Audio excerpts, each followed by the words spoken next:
Okay. Yeah, that's better. Okay, it's connected, I think.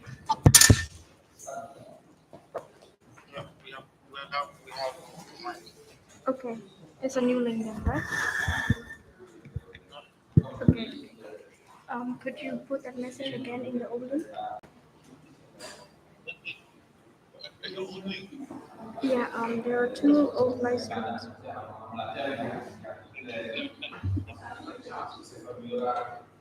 Oh, I can also take over, right?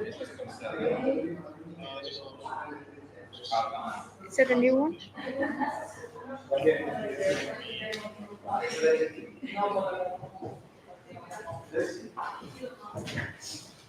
Yeah, and don't put anything in the description except for the message I sent you in the old links. I mean, I can watch you as you do it. Is this the old one? Yeah, just delete everything and add the new link. Yeah, add a new link there. And can you delete all the text before that? So that's the first thing that people see. Yeah, yeah. Thank you.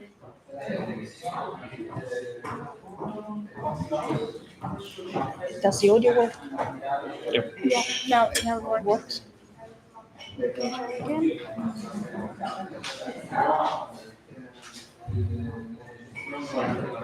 Okay, do we have? Yeah. Can you check if the audio works still? Yep. Okay, good. I'll go from here.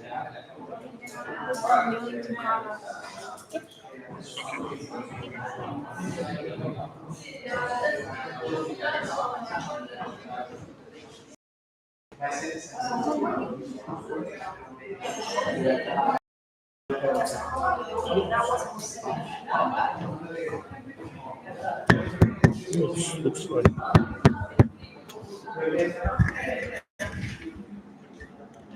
Hello. It works. Does it work? Receives. Yeah, but I'm here on live stream. Wait, can you go back again? Let me read it out. Oh, I'm we going. just heard. That's the one.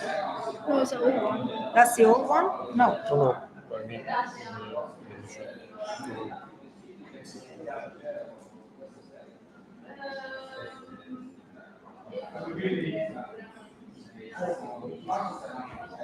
I mean, I hope it's my computer. If you say that it's working on yours.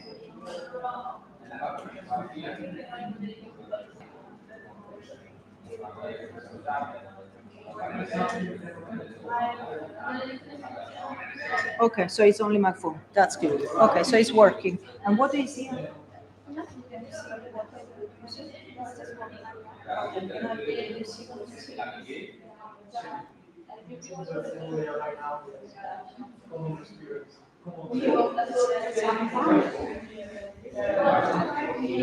It's still saying.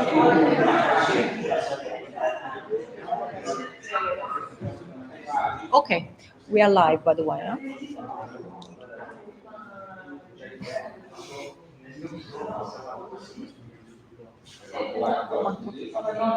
What's the audio? Okay.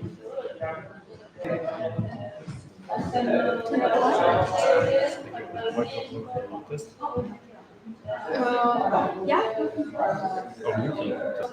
Yes. Yeah, any of the microphone you can use and test. Yeah, I mean, just. Yeah, yeah. Hello. Yeah, I'm.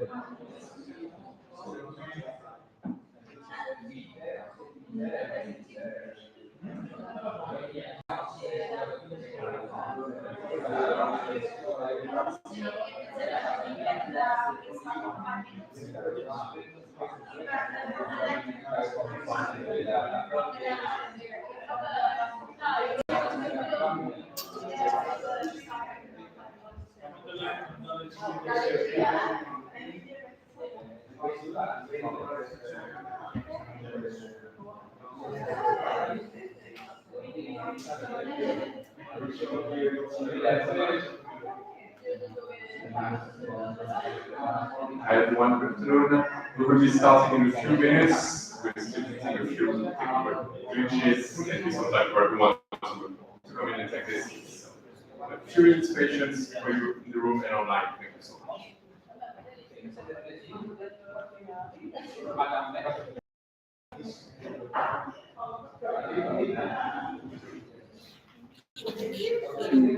Okay, let me check the time and we should constantly check it.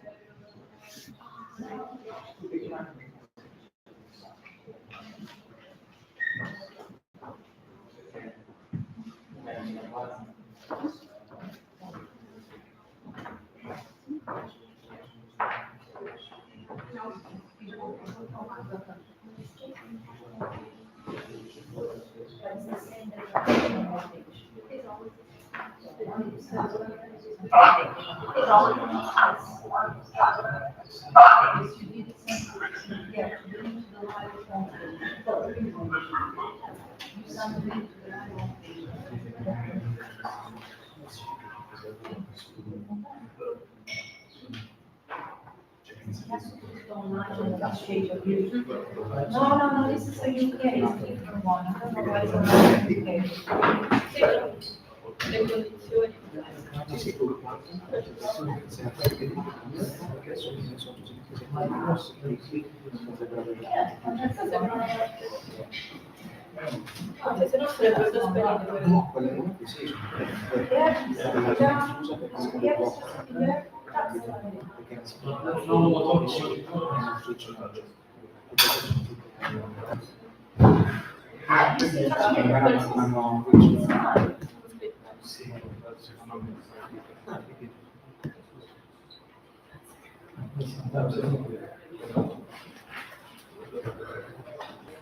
But no, this is not, this is like UK.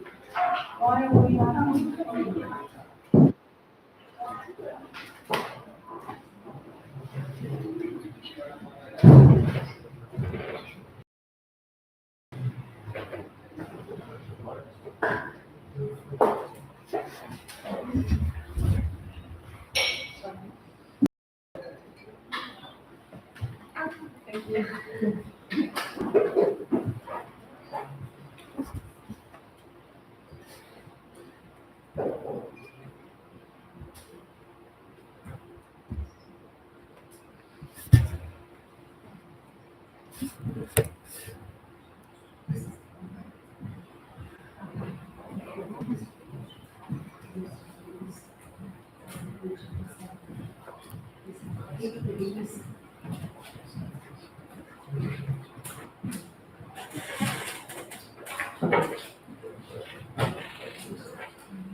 All right, good afternoon, everyone. If you take your seats, apologies for this slight delay.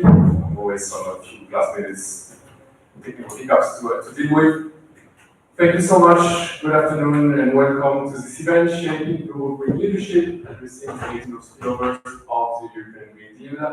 My name is Antoine Auger. I'm the Executive Director of the Institute for European Environmental Policy, the IEEP, who's proud to organize this event in collaboration with our very good friends from the Green Economy Coalition and with the support of the Gates Foundation and the European Union. So, if you allow me a couple of minutes to discuss a bit of the context of where we are and the reason why we think this event is, let's say, timely. So the 2025, this marks the 10 years of the Paris Agreement. Later on this year, we have the COP30 in Brazil, which is one of the main countries witnessing deforestation, which is one of the many issues that we'll be discussing today.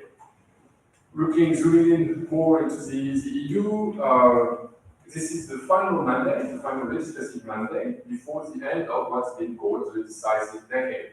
That means that by 2030, we're supposed to achieve the objectives of our climate goal, which is 55% reduction of our emissions, of greenhouse gas emissions. But also on the global stage, we have the Sustainable Development Goals, we have the Global Biodiversity Framework that are supposed to. Last but certainly not least, with this mandate,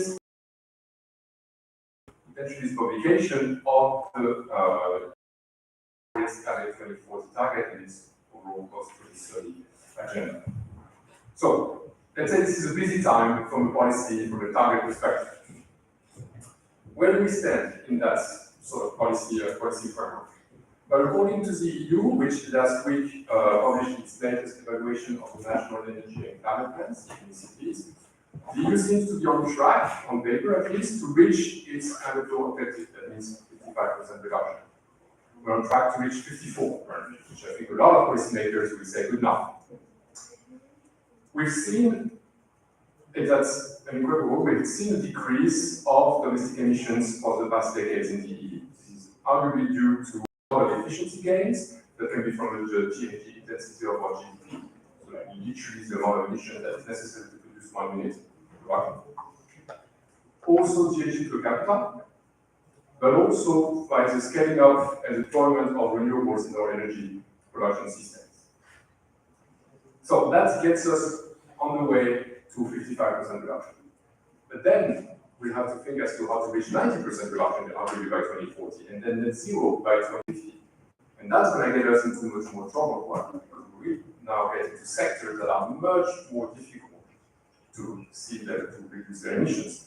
I'm looking at transport, which last year became the most polluting sector in the EU, which is notoriously difficult in terms of emissions. And since I was this morning speaking at an event at the permanent presentation on forest carbon sinks, and I can tell you that the challenges are many in the sectors. So domestically, the EU is facing quite a mountainous challenge. But then also, this is also before you consider the global aspects and the spillover issue, which I think is why we're here today. It is now largely documented that the EU is one of the worst regions in the world in terms of negative external spillover. That means the impact, the environmental impact that the EU has on the rest of the world. This can be carried in our imports, this can be carried in our exports. For instance, when you look at emissions, it's estimated that around half of our total real emissions are imported. And these are not accounted for. So this poses a challenge in terms of what kind of emission we want to achieve in terms of climate mitigation. We cannot surely talk about imported deforestation, of course, that is embedded into our production and consumption patterns. But it can also be embedded into our exports. Waste is an obvious example, but also looking at literally our pollution literally spilling out into the ecosystem. So in conclusion, what we can say is that the EU must address its external impact if it wants to be a true leader in global green transition. So today we publish a very important report that is a collection of documents, a collection of studies, a collection of briefs, surveys, and so on that have been conducted these past months. We have the fifth iteration of our green deal barometer, for instance, and this allows us to document the perception of this external impact by stakeholders outside the EU, and thereby to produce our recommendations on the best way to address this external impact, taking into account the views of those that are directly impacted, something that the EU has arguably not the best at for some time. In the current global order, that I think we can safely consider fragmented, perhaps, with so many threats on the rule-based system that for perhaps too long we've taken for granted, we want its report and an inclusive approach by the EU of development policies. Only then will we be able to meaningful, and by meaningful I mean impactful, ways of collaboration with multilateral action and ambition. To start us off, I would like to ask my colleague Irene, who's been leading on the work on the global green environment, to propose a presentation on these results. Thank you so much, and I wish you a great session.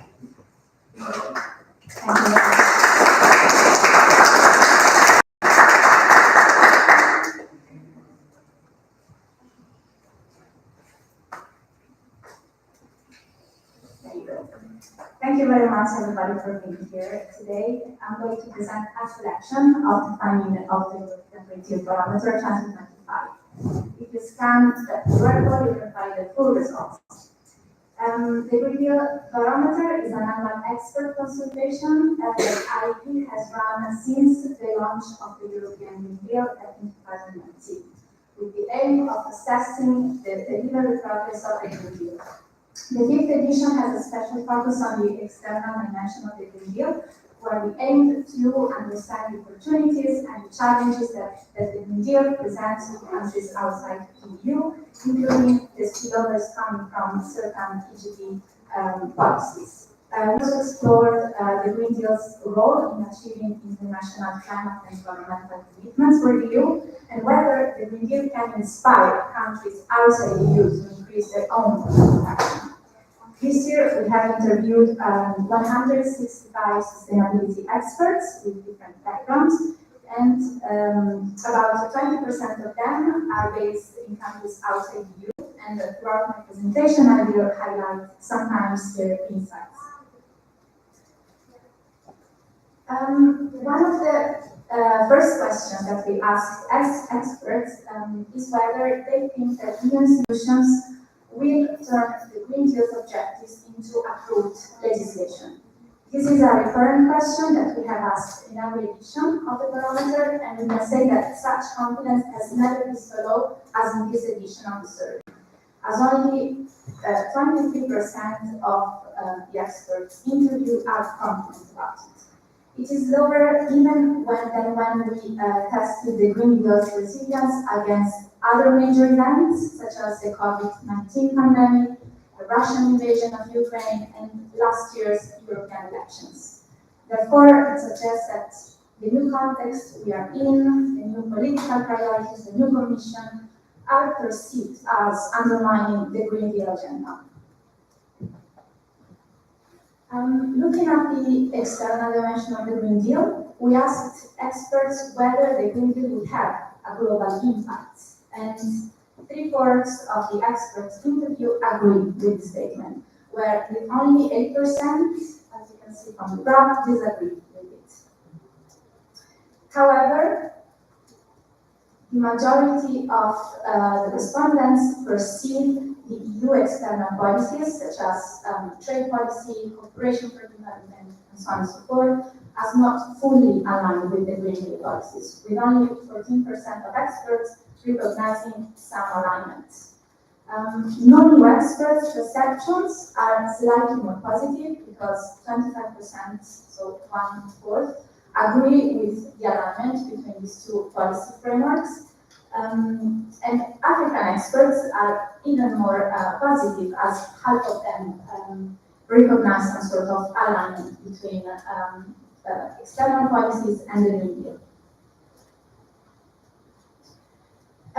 We also asked for their views on the EU openness to input from countries outside the EU on the Green Deal design and implementation. And as you can see, the EU is perceived as rather closed to input from countries outside the EU, with 41% of them believing that it's closed. The percentage is even higher, as more than half, 54%, consider the EU to be closed to input. When asked about the challenges and opportunities that the Green Deal presents, experts generally agree that the Green Deal presents both. More specifically, it's interesting to notice that they perceive the same factors as both an opportunity and a challenge. As you can see, the most selected options are environmental and sustainability incentives as an opportunity and environmental and sustainability standards as a challenge. By trade and market opportunities on the one hand, and trade and market barriers on the other hand as a challenge. In third place, we have agricultural standards as the main opportunity, and export restrictions due to such to the agricultural standards as the main challenge. For non-EU and African experts, it is slightly different. While they recognize the same opportunities, for them the main challenge is related to the trade and market barriers deriving from certain Green Deal policies. We also asked whether they agree with a list of statements that you can find on this slides regarding the positive role of the Green Deal. Experts generally agree with all the statements. As you can see, the color green indicates when they agree. Recognizing, therefore, that the Green Deal helped the EU achieve the targets of, for example, the Paris Agreement, the biodiversity global framework, and the Sustainable Development Goals. On the other hand, they agree on the fact that strategic partnerships will help the EU to achieve the Green Deal goals, and that the Green Deal will help inspire other countries to increase their action on the fight against climate change. Non-EU experts generally agree also with all the statements, but they tend to disagree on one of them, namely on the fact that the EU is willing to compromise and work with emerging economies to ensure that EU policies support their own transition. So this was one of the major divergences that we found between non-EU experts' views and the general experts' views. As we do in every edition, we deep dive into the Green Deal policies, and of course this year we looked at the files and policies which have an international dimension. This table gathers the main spillovers or limits that experts identify for each policy. The most selected options are often related to the risk of creating inequalities between countries or businesses, for example, for their size, and the social dimension, which is the case for CBAM, the UDR, and the Critical Raw Material Act. And also environmental impacts were selected as a major spillover, which is the case for the CRMA and free trade agreements, while for the CSDDD, the main spillover is related to supply chain disruptions. The same spillovers were also identified by non-EU experts, with the only difference that their views were rather more homogeneous than the overall, so the percentages are slightly higher than the overall findings. Nevertheless, for almost 2/3 of experts, the Green Deal external impact is considered to be positive, with only 11% of them considering to be negative.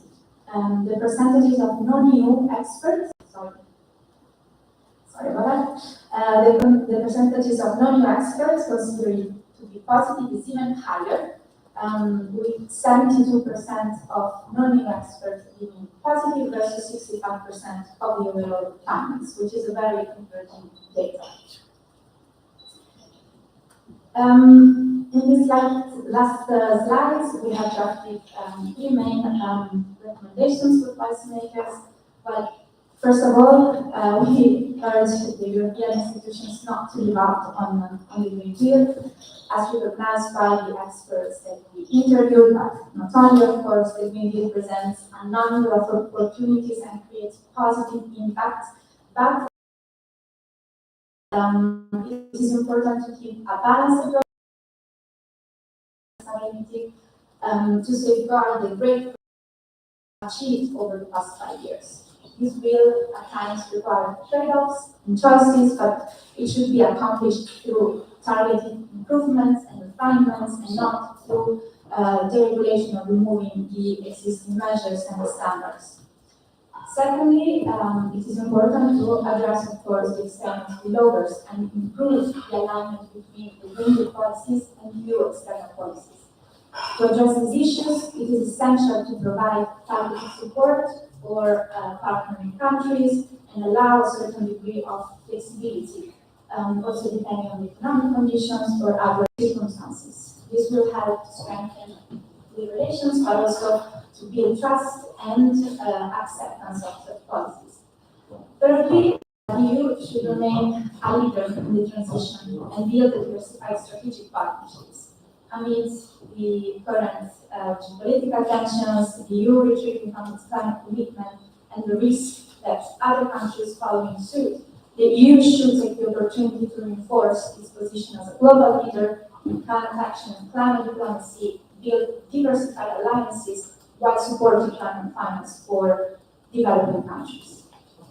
This was all from me today. Thank you very much for your attention, and give the floor to Chris. Hi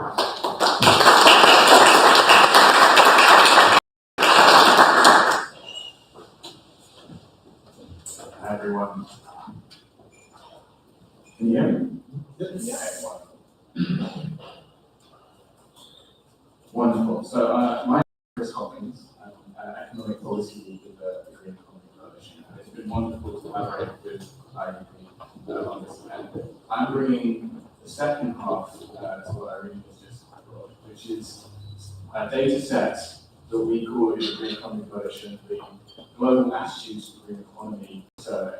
And I'm going to focus on how we're going to, some of the implications for addressing spillovers to European Union, but the data set kind of speaks for itself. I should not forget to say, so the Green Economy Coalition, we are a global multi-stakeholder network working on green and fair economies. And our work, and in particular this data work, wouldn't be possible without the support of the European Union and a long-term strategic partnership with the European Commission as well as our local values. So all of this data.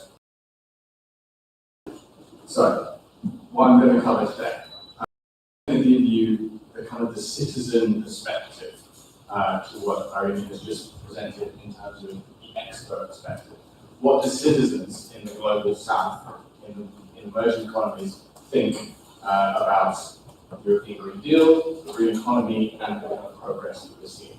And that is exactly what we have polled in our Global Attitudes to Green Economy Survey. We've got data from the end of 2024, it's still quite current, and I'm not going to bury the lead here. The main headline that we found for this data is that there is, I think, a real underappreciation of the level of support in the global south, in emerging economies, for green objectives and the kind of objectives behind the European Green Deal. It was really, really strong across southern countries, emerging economies. It surprised us, it might well surprise you. We're also I'm going to pick out a few key findings that might affect or might reflect citizen views of European Green Deal measures and the kind of adjustments that we're talking about today in this climate, where the European Green Deal is kind of delivered, but there are trade-offs happening, there are other considerations in play.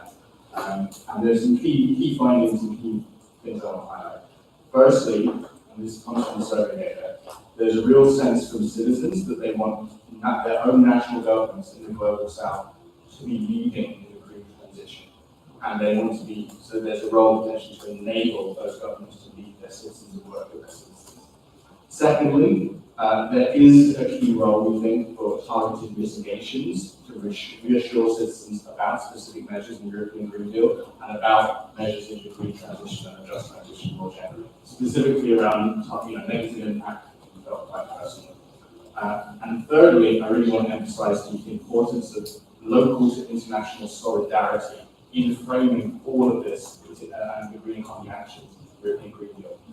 No country, no citizen, and no individual should be kind of going alone. And if there's any sense of a country going alone, an individual going alone, they tend to lose enthusiasm for the agenda. So there's a common but differentiated roles that will look slightly different systems for different countries, and we need to be thinking about that as environmental policymakers. So, what is the Global Attitudes to Green Economy Survey? We surveyed at the end of 2024 10,000 citizens in the Global South. We're going to be doing this survey over 2024, 2025. We're trying to get a sense of citizens' views on economies, the objectives, and trade-offs in their countries. So that's what we're aiming for. And this first wave was at the end of 2024. We targeted 10 countries, BRICS, emerging economies, GC hubs, where we have partners, and also Australia, which we put in as kind of a contrast to the top. You can see the countries there on the right. And yeah, all of the data that we have here is available on the GC website. You can go and dive across house, that sort of kind of thing. It's all freely available. I really recommend you go have a look. And the subcategories for different demographics, age, gender, all of that is all there. And we have enough of a sample with this some really interesting conclusions. So, key finding one, as I said, really underappreciated Southern support for green. Green in general and the European Green Deal, I think specifically. Citizens in emerging economies, they support the high-level objectives and they appreciate the need to balance environmental policy and economic development and focus on both of those two things at different moments. Two stats I'll pull out here, and this really kind of surprised us. If you had to choose which of the following would be prioritized, environmental protection, even if it slows economic growth, or economic growth, even if it comes at some cost to the environment. 7 in 10 chose environmental protection for those countries in the emerging world. And you can see some of the stats there for Indonesia, Turkey, and Brazil. It's above 75%, it's as high as 80%, and it was 70% plus across all age groups. That surprised us. That's really quite robust, and I challenge you to find many other kind of results from this kind of survey where you've got that level of support. There is demand for this agenda out there itself. Over here on the right, you can see we get a little higher if you go more general. 9 out of 10 back the core kind of green goals, environmental education, and balancing and acting to prioritize policies that are both benefiting the economy in the short term and the environment in the long term. Indonesia, 97% backing that there. So there really, really is a strong constituency to what European Green Deal is trying to do in the Global South, and then for equivalent measures and policy measures at home windows where people are so those are. 2 more points on this kind of level of support. We gave people a selection of statements that they could agree with or not, and you can see on the left there which were the most supported and least supported statement. Protecting natural resources is more important than short-term economic gains. 84% net positive. Again, really quite striking. But on the other hand, but also a little bit contrary, economic growth should be prioritized even if it harms the environment. Only 34% agree with that is the lowest. So there's real sense that citizens understand the stakes, they understand the balancing act that we've got to play in Europe, they understand the balancing act that we have to play in their own countries. But there's maybe a little bit of tension there. I'll get to that later, but you can see that the second lowest, I'm willing to pay higher taxes to support environmental protection initiatives. Second lowest, we'll get into that as we go through. But yeah, you can also see some of the specific, I think, stats here for countries like Turkey, Peru, Brazil, Nigeria, all particularly high in terms of the ambition that they want to see on the agenda. So, key finding 2, where are the caveats here? The caveat number 1 is leadership.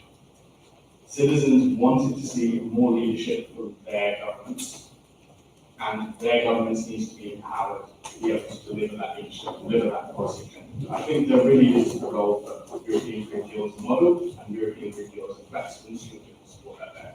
But yeah, what do you think what makes it hard for you to make choices for the developing environment? 53% there, the top result, lack of support from government. That's the top barrier.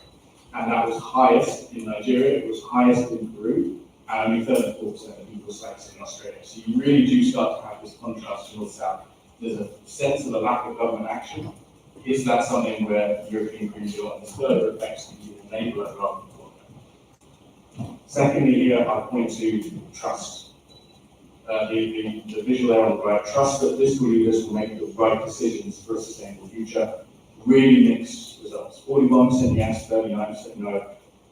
The citizens that we surveyed, they aren't really seeing the leadership that they want to see where they are. Can Europe provide a role there? Is that on the Commission to understand? We'll see.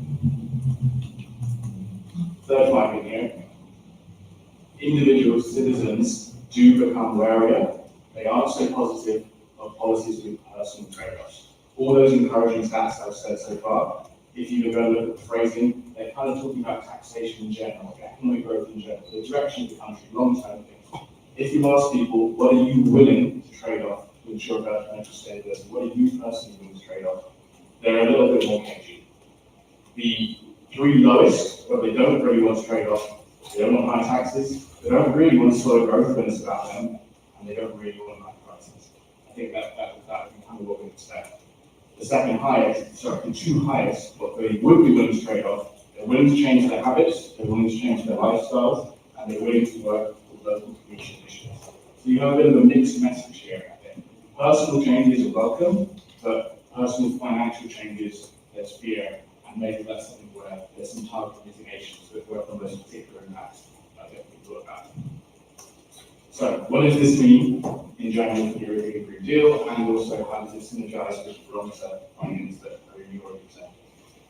Southern citizens in these emerging economies, they strongly agree with green objectives, but they do have worries on the specific measures, the implementation, and also where there might be concentrated personal costs for them as individuals. They are worried.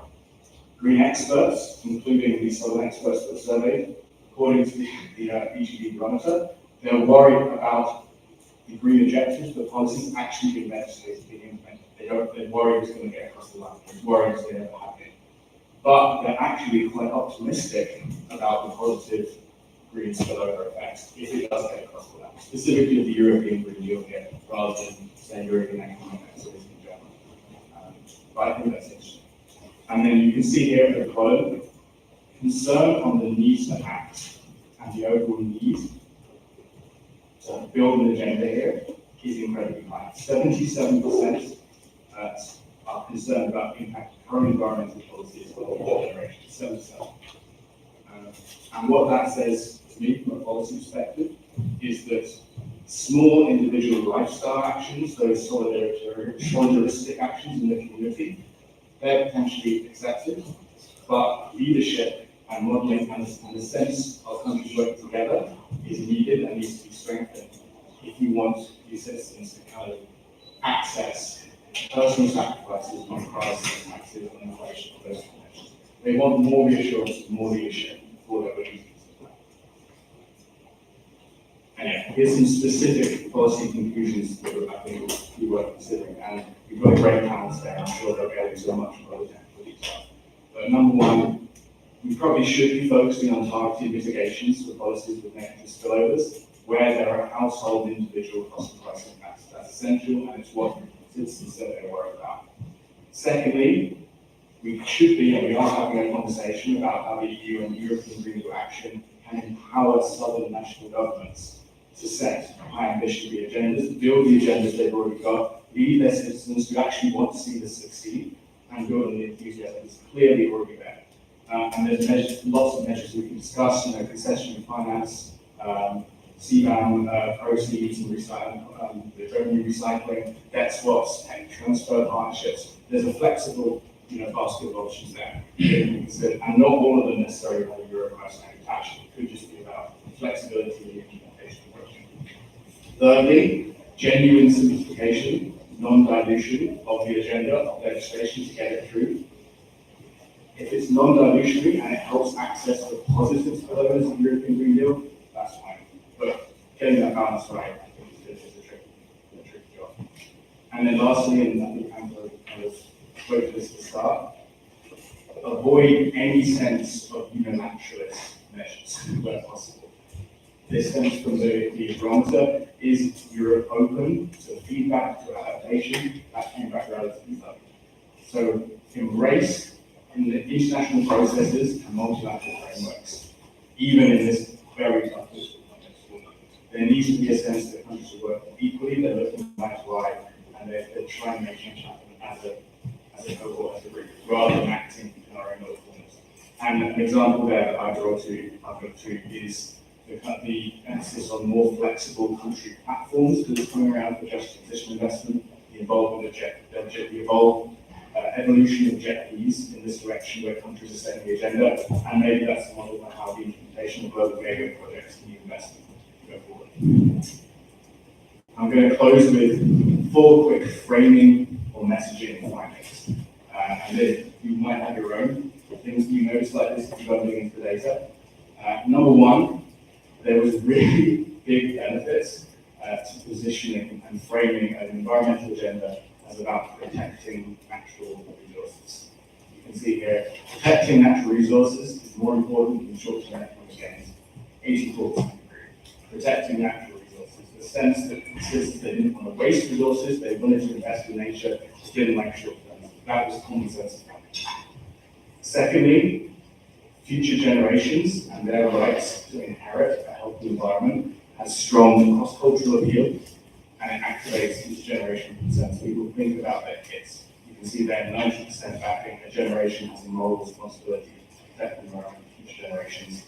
And again, 77% concerned that where we are now is not where we should be. Thirdly, pollution, industrial waste, clean water. These are kind of instinctive places when you ask citizens, what do you actually want to see governments do? That's what they do. These are the touchstones of what they expect as a minimum from governments. They want waters to be clean, they want industries to be regulated, and they don't want pollution. That they're kind of willing to back that whatever it costs. Other environmental things they don't talk about, but that's their kind of minimum touchstone. You can see there the one effective actions, regulations for everyone ahead, and ensuring everyone can access water right. And then last point, policy messaging that can really emphasize and demonstrate solidarity in green action across different scales. Individual to community, country to international, high income to low income, has so much better chance of acceptance. We saw that across the survey. Citizens, they do want national and international leadership. They just want to feel like everyone's in the same boat. They don't want to feel like they're going to be on the sharp end, they're going to pay the costs, and everyone else is going to get the benefits. I'm going to leave it there. Thank you very much. We are going to do another Green Economy Attitude Survey next year. We're going to focus on green backlash, accountability. We're going to adjust the countries a little bit. And we're going to have conversations with IEEP, I'm sure, about it in the future. If that was interesting to you, come and have a look at the Green Economy Coalition, remote stakeholder alliance, 75 members, 9 national hubs, 6 continents, all different kinds of actions. Thank you very much.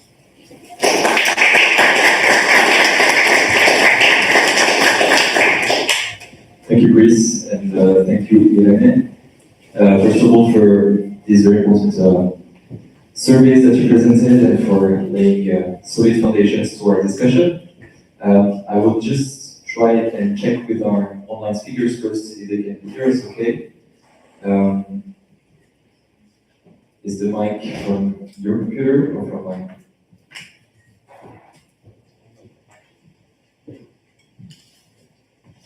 So Dami, can you hear us okay?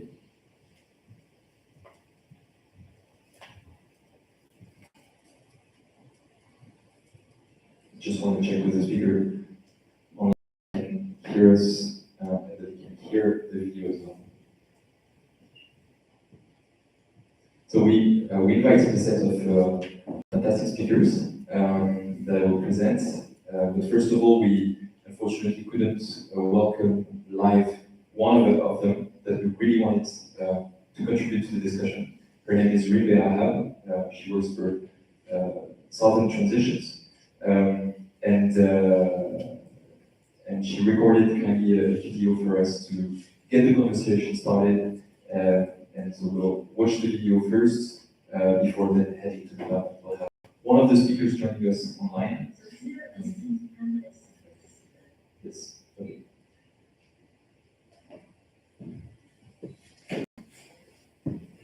So we'll just listen to the video first. So dear esteemed panelists and participants, let me begin by thanking the IEEP and the Green Economy Coalition for this important initiative. I truly regret not being with you today in Brussels, but I'm grateful for the opportunity to contribute to this dialogue virtually. So over the past few years, the European Green Deal has emerged not only as a cornerstone of Europe's climate policy, but also as a driver of global regulatory change. So its reach now extends well beyond EU borders, reshaping trade frameworks, investment priorities, and industrial standards around the world. And this is particularly evident in Africa, where countries are increasingly engaging with both the opportunities and challenges posed by this new landscape. Perhaps one of the most immediate points of interaction is the carbon border adjustment mechanism. So in countries like South Africa, we see that a significant portion of exports to the EU, particularly in iron and steel, could be subject to adjustment charges, given the carbon intensity of domestic energy production. At the same time, policymakers and stakeholders are already responding, including through South Africa's Just Energy Transition Investment Plan, which identifies industrial decarbonization as a strategic priority. In Egypt, a similar pattern emerges among fertilizer experts, and while major investments have been announced in green hydrogen and ammonia, the transition timelines remain tight, and interim exposure to CBAM-related costs is very likely. Morocco offers a different profile, so it has taken early steps to integrate renewable energy into industrial production, especially in phosphates and fertilizers. And with 42% of installed capacity already renewable, Morocco is working towards a structured and transparent approach to measuring carbon performance. But ongoing dialogues with the EU will be very important, however, to ensure that these efforts are appropriately recognized within CBAM implementation. Another area of engagement is the EU strategy for securing access to critical minerals like cobalt, lithium, copper, and rare earth, many of which are abundant in Africa. So African governments are seeking actively to move up the value chain, including through initiatives like the DRC's Zambia-backed Mineral Partnership and Zimbabwe's policies to encourage local processing. So these efforts reflect a broader vision of industrial development that goes beyond extraction. So there is now a real opportunity to align Europe's need for sustainable sourcing with Africa's aspirations for local transformation. So facilitating co-investment in refining, precursor production, and circular value chain can help achieve this. And ongoing efforts by some African actors show the potential for progress when strategic alignment is achieved. Now, looking to the future, green hydrogen is emerging as a promising area for cooperation. So countries like Morocco, Namibia, and Egypt are developing ambitious strategies to position themselves as reliable partners in global hydrogen markets. So Morocco, for example, has signed agreements with several European partners, while Namibia has attracted significant investment interest. Egypt, on the other hand, through its Suez Canal Council, is targeting green bunkering and export-oriented fuel production. So while many of these projects are still in early stages, the foundation being laid today could evolve into mutually beneficial supply chains, provided that investment, offtake commitments, and knowledge sharing mechanisms are well coordinated. Now, finally, there is a growing recognition that a more coordinated African response to the Green Deal could help ensure that trade, climate, and development objectives are aligned. So the ongoing work under the African Continental Free Trade Area, including the drafting of a green protocol, holds real promise in this regard. Such initiatives could help harmonize sustainability standards, certification processes, and regulatory frameworks, making it easier for African countries to engage collectively and strategically with EU partners. Now, to conclude, the Green Deal opens up real opportunities for structured cooperation across trade, investment, and technology that can support both decarbonization and inclusive growth.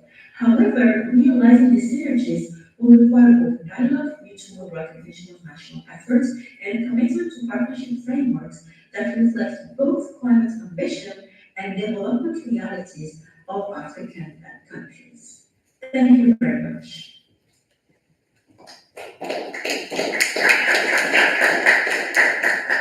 So I'd like to thank Rin Barahab, who's a senior economist at the Policy Center for the New South, for sharing her views, and I think it was a nice way to kick us off. So it's my great honor and pleasure to welcome you to today's panel discussion. After two very interesting and insightful presentations based on field studies. So thanks for joining us. Thank you also to those of you joining online on YouTube. And I wanted to start with a striking paradox, which is that according to the UN Sustainable Development Solutions Network Spillover Index, the EU ranks among the top world performers in terms of SDGs achievements, while at the same time ranking on the top as well in terms of producing negative spillovers abroad, externalizing environmental and social costs through trade, consumption, and financial systems. So the report that we launched today is both the conclusion, but also the starting point of a stream of activities on that particular research nexus. In a period that is marked by the simplification agenda, obviously,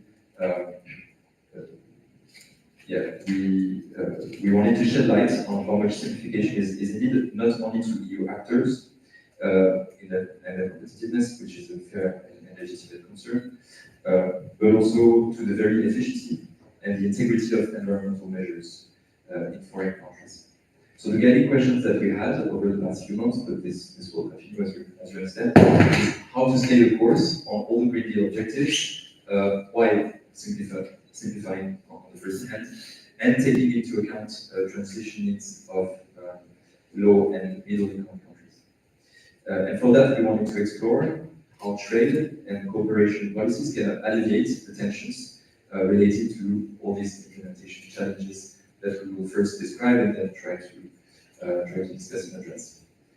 So as presented by Irene, our report draws on global expert survey, but also on a series of structured interviews that we took time to conduct with tens of very well identified experts, such as Rim, for instance, and I want to thank them officially and formally here as well.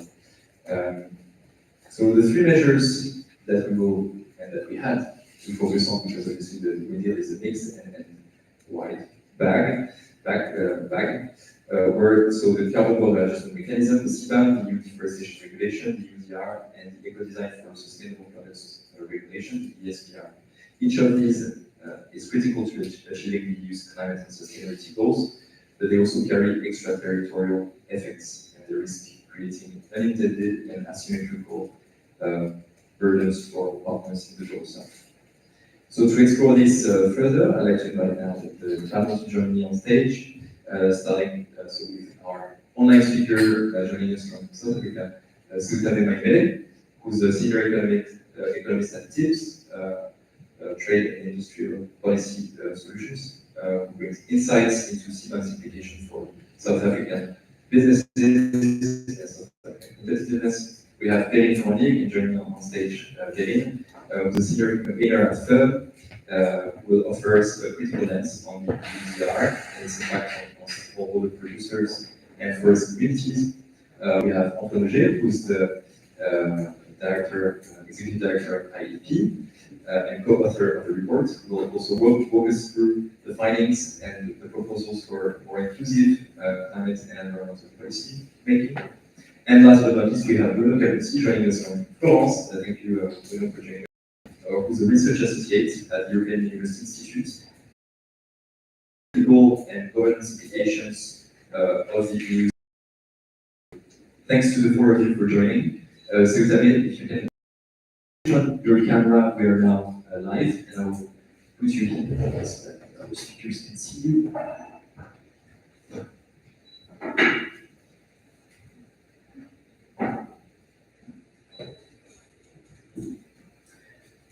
Can we make a quick sound check and make sure that Sultane can hear us and that we can hear him as well?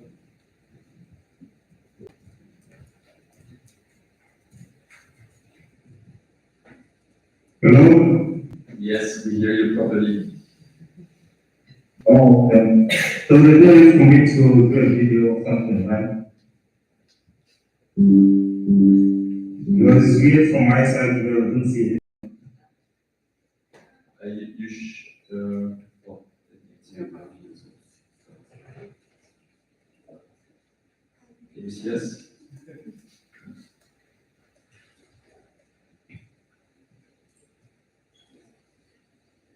Yes, great. So I'll try to do it like this because the camera of the room is not working on Zoom. Yeah. Perfect. So Sukane, we'll start with you. CBAM is undergoing technical clarification, particularly around default values, reporting obligations, and the recognition of third-country climate pricing systems. These discussions are obviously critical and timely as the mechanism moves from transitional phase to implementation, and efforts are made to ensure it does not unintentionally penalize low and middle-income countries. And so we've seen that you recently published, and I'm promoting here the report, a piece as a reaction to these newly announced measures and the revision of CBAM, which include a 50-time threshold, SME exemptions, simplified default values as well, delayed certificate obligations. So we wanted to hear, Sutane, to start the discussion, your takes on these changes. Do they offer meaningful relief to South African exporters? Do they just move the complexity around without really addressing the burden? What's your take on these revisions and their impact on South Africa? Thank you, Sutane. Thanks. I think, before I go to the document piece, I think there's maybe a need for me to just explain, for example, the impact or potential impacts of CBAM in the South African economy, right? So, at the moment, we in the South African case, we know that there are two key industries that will be impacted, so the iron steel, as well as aluminum, of course, fertilizers and cement. And I think to a lesser extent, hydrogen, they are not actually going to be impacted by the mechanism, right? And within those, two key industries, especially the aluminum and iron steel. So there are, quite big firms that will be impacted in that space there. And I think with the proposals that the European Commission has made to simplify the EU CBAM and also to exclude, for example, SMEs with the introduction of the 50 tons, demandments on exports, exported goods in terms of value. So we've realized that in the South African case, that's not to be the case because most of the firms that are impacted by some of these, for example, some of the compliance issues, such as we know that, for example, in the South African case at the moment, a lot of firms they don't have MRV systems in place, so they are highly reliant on default values, and I think it's the case, especially if you look at the global South, countries, they are also highly reliant on default values. But in that case, we also know that most of the default values are not actually in control. South African firms or global South countries are not in control of some of those default values. So the European Commission and they determine some of those default values. And in the South African case, as you know, that most of the electricity, the electricity is produced from coal, which is going to be an issue, right? So, but generally, I think what I'm trying to say is that despite the the proposals, I think some of the proposals, of course, they bring policy certainty because already some of the firms locally have started preparing for, let's say, infrastructure or starting to think and look for finances to finance the, for example, MRV systems that they might need to introduce in terms of reporting and monitoring, and later on verifying GHG emissions, right? But the big question still remains, especially in the South African case, despite the proposals by the European Commission from our analysis, we've actually saw that the South African firms will not benefit from the proposals, right? But of course, they bring policy sensitivity that, for example, there's a clear direction on where the mechanism is going. But in terms of, impact, especially in terms of excluding, let's say, SMEs, because most of the SMEs in South Africa, they are not exporting to the EU. So they are not actually impacted by the proposed changes. So, I'll just leave it there for now, but I think generally what I'm saying is that,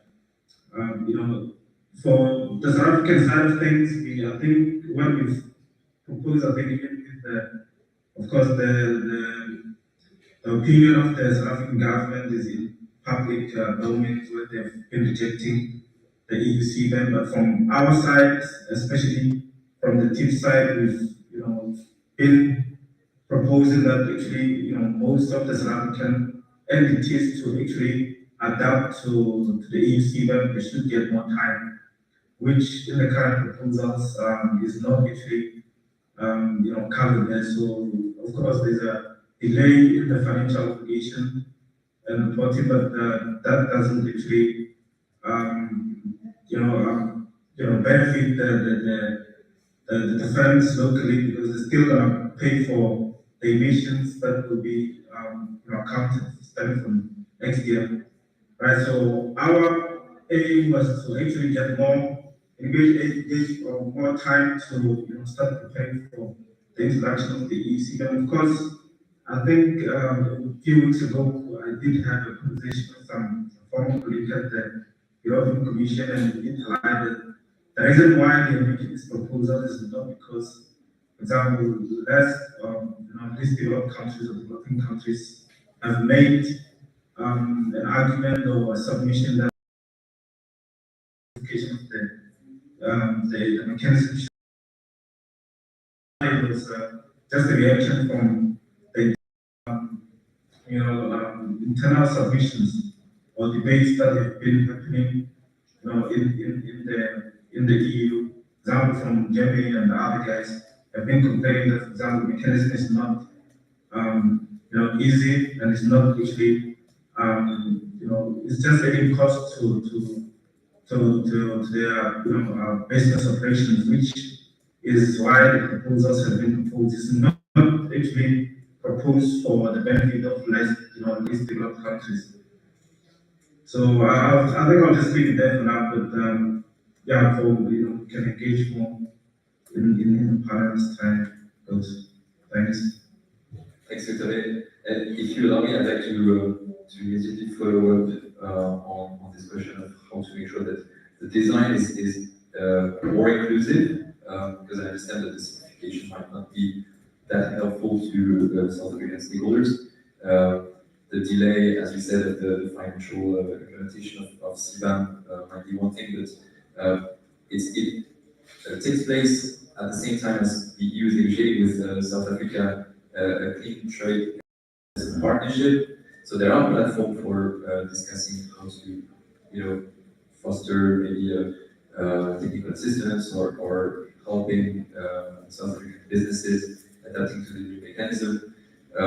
What are your expectations, and which platforms do you think would make the most sense in terms of making the process in itself, but also the implementation stage more inclusive and more receptive to the needs of South African exporters?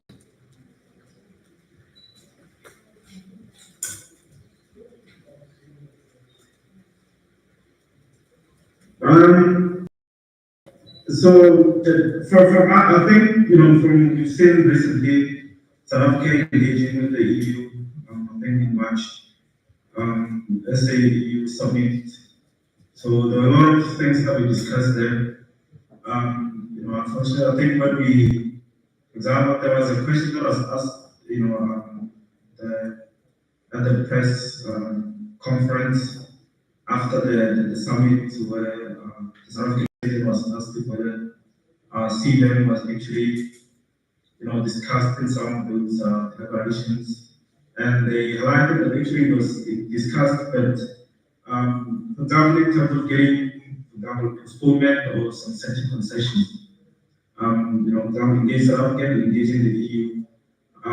The president said that we might see some good news coming our way, but I'm not sure if whether he was just being diplomatic in his answers. But from that perspective, I think the first entry point in terms of engagement of some of these issues is to do to engage the EU continually. And I think with the G20, South Africa leading the chairing the G20 this year, I think there is a lot of opportunities for South Africa to engage with EU and other jurisdictions that are also thinking of introducing, for example, BCAs or in general discussing issues around climate and trade, right? So, I mean, at the moment, there's been engagement in that space. There have been working groups that have been deliberating some of these issues, and I think the conversation is going forward, and hopefully, as we, for example, if you look at from the G20 side of things, if they move it, the chair mentioned to the US next year, hopefully, some of these, climate and trade issues can also be tabled in those engagements there. And of course, I think at the WTO, there's been a lot of debates around that. From our side, I think looking at South Africa, or maybe South Africa and India, as they say, for example, from engagement with some of the guys in the WTO, they say that South Africa and India are becoming more difficult in terms of engagements because they are highlighting their position on how, for example, this the international climate and trade policy is looking at CBAM and, for example, the deforestation supply chain regulation in the EU. So all of those acting as trade barriers for some of the goods that we send into the EU, which has become a huge concern. So I think in terms of platforms, there's a lot of platforms that can be explored. But at the moment, I think what makes sense is the engagement between South Africa and the EU. As for example, South Africa is having an advantage as the chair of the presidency of the G20. But of course, as we move forward, then I think maybe from my side, I think engagement with the EU as we move forward might become difficult, right? So I think we might need to start thinking strategically on how we can do the engagements in the space post the G20. Thank you, sir. And maybe this is an issue that we can come back to a bit later in the discussion, but there's been also a lot of discussions around how to make use of the revenues of CBAM. Would that be a game changer in the way that CBAM diplomacy is going to take place? There have been a lot of different proposals made in this direction, and that's also one of the elements on which we insist in the report is that even though it might not be very precise, we need to advance the conversation around how to retain value locally to local actors, local community, instead of having the EU budget with the CBAM. That's one of the things you mentioned, the G20 opportunities. One of the things is that CBAM is currently also very technically being discussed at the OECD through the Inclusive Forum for Carbon Mitigation Approaches, the AFCMA. The OECD is of course not the most global south inclusive platform to discussing carbon pricing and equivalent non-carbon pricing systems, for instance. So these are maybe questions that we can address a bit later and how this plays in with the preparation of the COP. We know that a few countries but mostly in Southeast Asia are already preparing carbon pricing solutions as well, not necessarily to counter CBAM, but to adapt to this new reality. There's Vietnam, there's Thailand, preparing their own teams. So maybe we'll get back to the kind of the global solutions and the diplomatic aspects of this a bit later, because now we'd like to turn to Bruno for the discussion mostly on the EUDR spillovers. So as I said, the three key policies that were repeatedly came out of the interviews and the surveys that we conducted with stakeholders for CBAM, the UDR, and the SPR. I think the UDR is a very important one as well. And Bruno, we are very lucky to have you with us as we recently published a very interesting piece on the UDR revision. So under the UDR now, the obligations have been eased. Instead of a statement being required for each shipment, there's a single annual submission that now suffices. There's a reuse of declaration that is not made possible for reports. Obligation for large downstream companies have been partially relaxed as well. The whole regulation has been postponed by 12 months as well. The question is why these changes aim to reduce administrative burdens for foreign partners. The question remains about whether they can do so without compromising the environmental objectives of what was maybe a cornerstone of the Green Deal. So can you tell us more about these revisions, how they are affecting maybe the implementation challenges for stakeholders? How do you see also the compatibility of the whole package with international conventions and the CBDR principle and everything? And again, one, thank you for being with us and coming all the way from Florence for this discussion. Thank you very much, Pierre, and for the IEEP and for the Green Coalition for the invitation. As I said before, being in Florence, Brussels was my home for 5 years, so it was a pleasure to come back here. And I love very much the motto of the event and the thought into that. And as you mentioned, it touches some of my recent work, and I will be happy to share some of my perspective on looking on some measures of the UDR on the perspective of international public law. Because when trade measures with non-economic objectives, they sit in the intersection of international trade law and international environmental law. So that's why it makes sense for us to look at this commitment. And Antoine also shared with you on the sense of the good rate system functioning. And before ending to my analysis, I just wanted to stress that the importance of the rules-based system and the absence of a rules-based system is not autonomy but the scales. And I think that we are all having a little taste of the scales since the inauguration day of how this will actually affect global markets and global economies. So yeah, I will share my views on the UDR and a little bit on CBAM if it's fine, or for another moment. But before doing that, before reaching for cooperation and keeping for international agreements, I want just us to remember that this is not just a policy preference. This is also demanded by the Treaty of the EU, the Treaty on the Function of the EU, to respect this formation and to foster sustainable development for the developing countries, especially Article 208, 210 of the Treaty of the Function of the EU, that policies that have effects on developing countries should be taken into consideration when designing this type of policies. So yeah, with this introduction, well, as you said, the UDR aims to prevent deforestation on imports of goods that enter into the EU. That's great. I think that everyone agrees with that. I think that no one would argue that it's a great aspiration that comes from a great place, but implementation has proven much harder than it seemed in the beginning. It's not just tagging a QR code with the geolocalization that many people were saying a couple of years ago. I will not enter into details of the implementation itself, but it will require systemic changes, it will require blockchain-powered systems, it will require heavy investments for some producers that could become a inclusion challenge and problems especially for smallholders and producers in developing countries. And as you also mentioned, the postponement of implementation, I think it came when the European Commission understood the burden of the implementation. It wasn't as simple as first thought.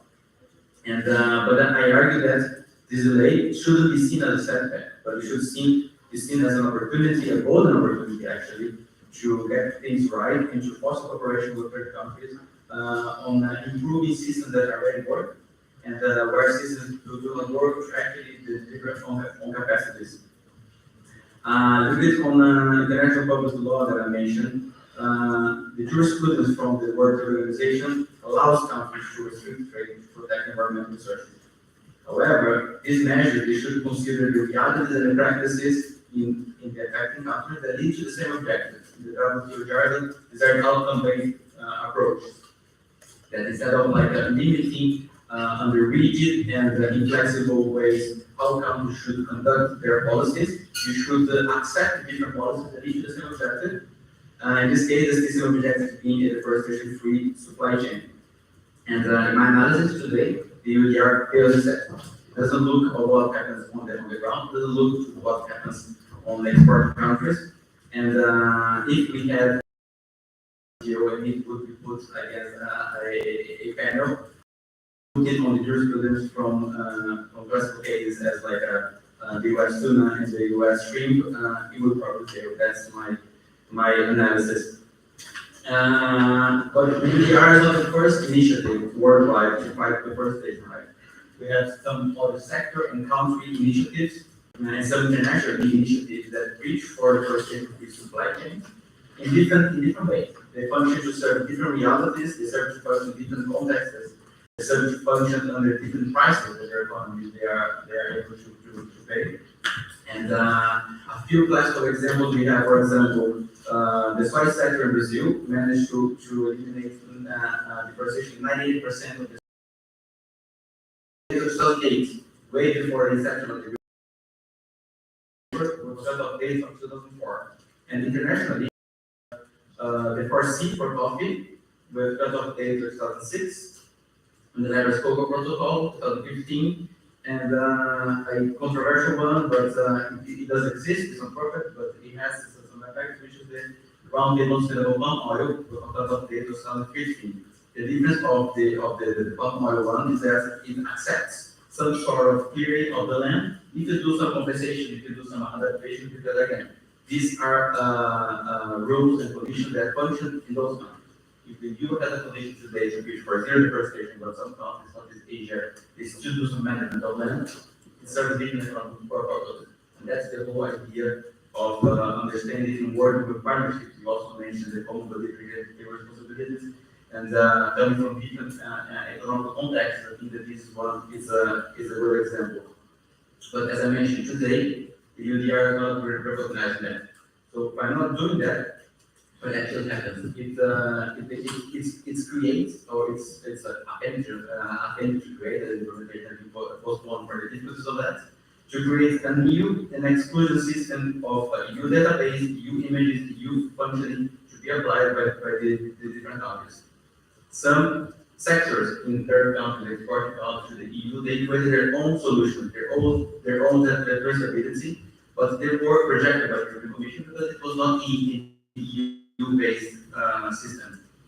And I think that this is the kind of place where the cooperation should work. You should help countries to do what they're doing better. Again, they are not perfect, but they work to some extent, yes. This new system will bring significant cost increase. That again will be especially problematic for smallholders and developing countries, and it will at most, in the best case, segregate logistics with the UDR compliant and a non-compliant supply chain. And here I think that's an important element. A non-UDR compliant supply chain doesn't mean deforestation full supply chain. It means that potentially you could have problems, yes, of course, but being a non-UDR compliant in discounts where they have other systems and schemes, you will have deforestation-free supply chain, just not according to UDR. So if you have UDR non-compliant, it doesn't mean that it's a deforestation-led industry. Again, this will have like this huge cost. And to close on the UDR, this approach on cooperation on accepting equivalences, that's my main argument of my publication that I mentioned. Equivalences work everywhere else internationally. Equivalences work in for sanitary to sanitary processes. It works for technical regulation, technical barriers to trade. So accepting equivalences also for the UDR, it will be more cost efficient. You would not require producers to start needing different things. It will be WTO compatible potentially. It will prevent the rolling back of certifications that already exist. And that's my last point, because there have been pushes in other countries where the cutoff date is prior to the UDR, as I mentioned. So they are trying to realign the certification to December 2020. So we could come to a worst possible scenario in which the year, instead of pushing for registration fee, to delay the process of the supply chain right in the regulations. And I think that's not what we want here. And yeah, again, I don't think it comes from a good place. It comes from a really good idea, better design to implement, better design to try to regulate supply chains on other parts of the world. Thank you, Bruno. On the notion of equivalence, I think it's also an issue that we can discuss later in conversation after parents' input. You've mentioned the private and voluntary initiatives like the Amazonian soil moratorium. So I think it's also interesting to discuss where does this conversation happen? Where do these equivalents, where are they recognized? What's the most promising place to reach equivalent systems and everything. Whether it's at the business and the sectoral level, as it happened for soil, or for platform, as you said, with different approaches, or whether it's at the regulatory / governmental level. Perrine, I'd like to talk to you now. Perrine, you're a trade campaigner at FELM, which is an NGO which focuses on forestry, forest management, forest protection. We're also very happy to have you. You have a lot to share about the UDR, obviously, and the recent postponements, the risk classification, and everything. So we're very happy, and if you could tell us more from your NGO perspective, with all the daily relation that you have with stakeholders, what's coming from the ground, what you expect from the revision in terms of also the mitigating or not the implementation challenges, the alleged implementation challenges, and the model you defend. Yeah, thanks, Billy. Thanks, yeah. Thank you for having me. It's a pleasure to be with you, and I was very interested in your take of the user, and I share many of your findings, and yeah, maybe just to give a bit of background on how the was built. So we were built 30 years ago, we say the 30th anniversary this year, and we came from a place where we found that there was no EU NGO based in Brussels and monitoring EU policies impacting forests, both in Europe and in tropical forested countries. So we wanted to build a bridge between NGOs in the global south, but also NGOs in European countries, to be able to understand what the EU was doing in terms of policies and how these policies were impacting forests, and what the society could do to influence the policies, mitigating the impact, and maybe see the policies as an opportunity to protect forests. And historically, our theory of change is based on the assumption that the EU has a market leverage, which can provide an incentive to for sustainable products, because our citizens or consumers are demanding a sustainable products. And so the EU has used its market access as a lever to tackle the root causes of deforestation in highly developed countries that have trade flows with the EU. So 20 years ago, the EU launched the Black Action Plan, the Forest Law Enforcement, Governance and Trade program, which was aiming at tackling illegal logging and associated trade.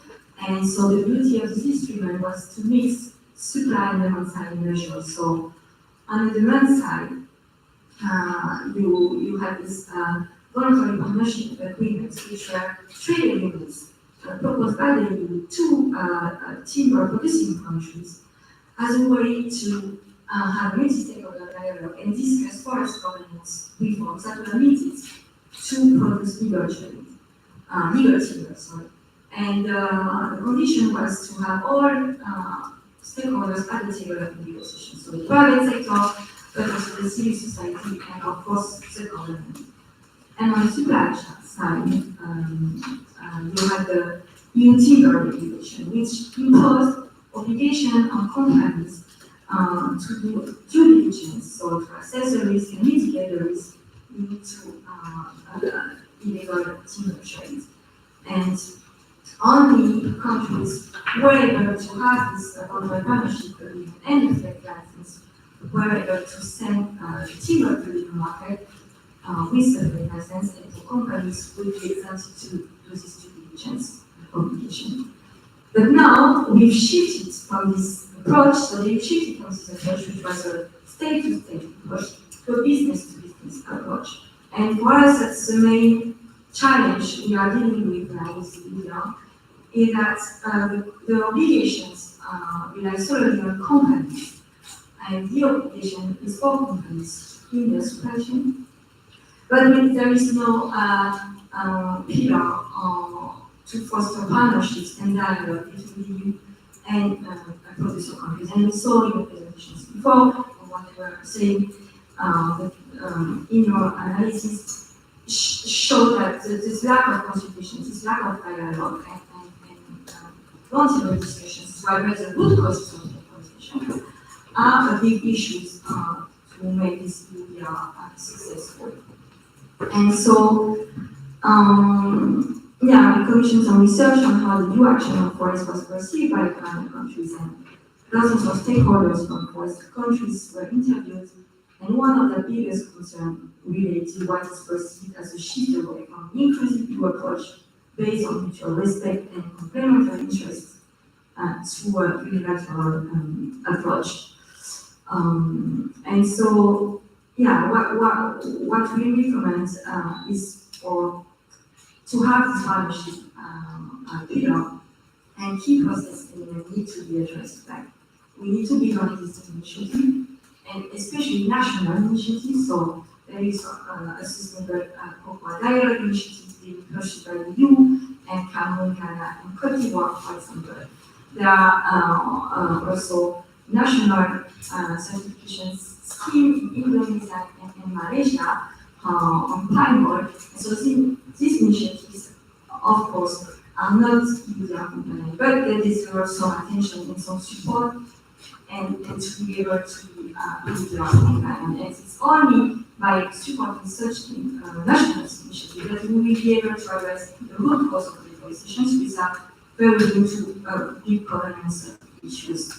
And we need to get the right people around the table. That's the other key process element of the partnership approach we are asking.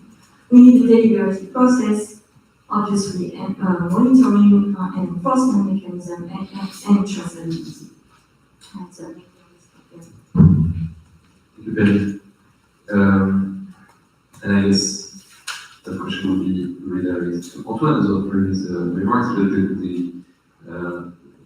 the question is also where and through which kind of technical discussions progress can be made, what's the missing piece in the puzzle, especially from the EU side. I mean,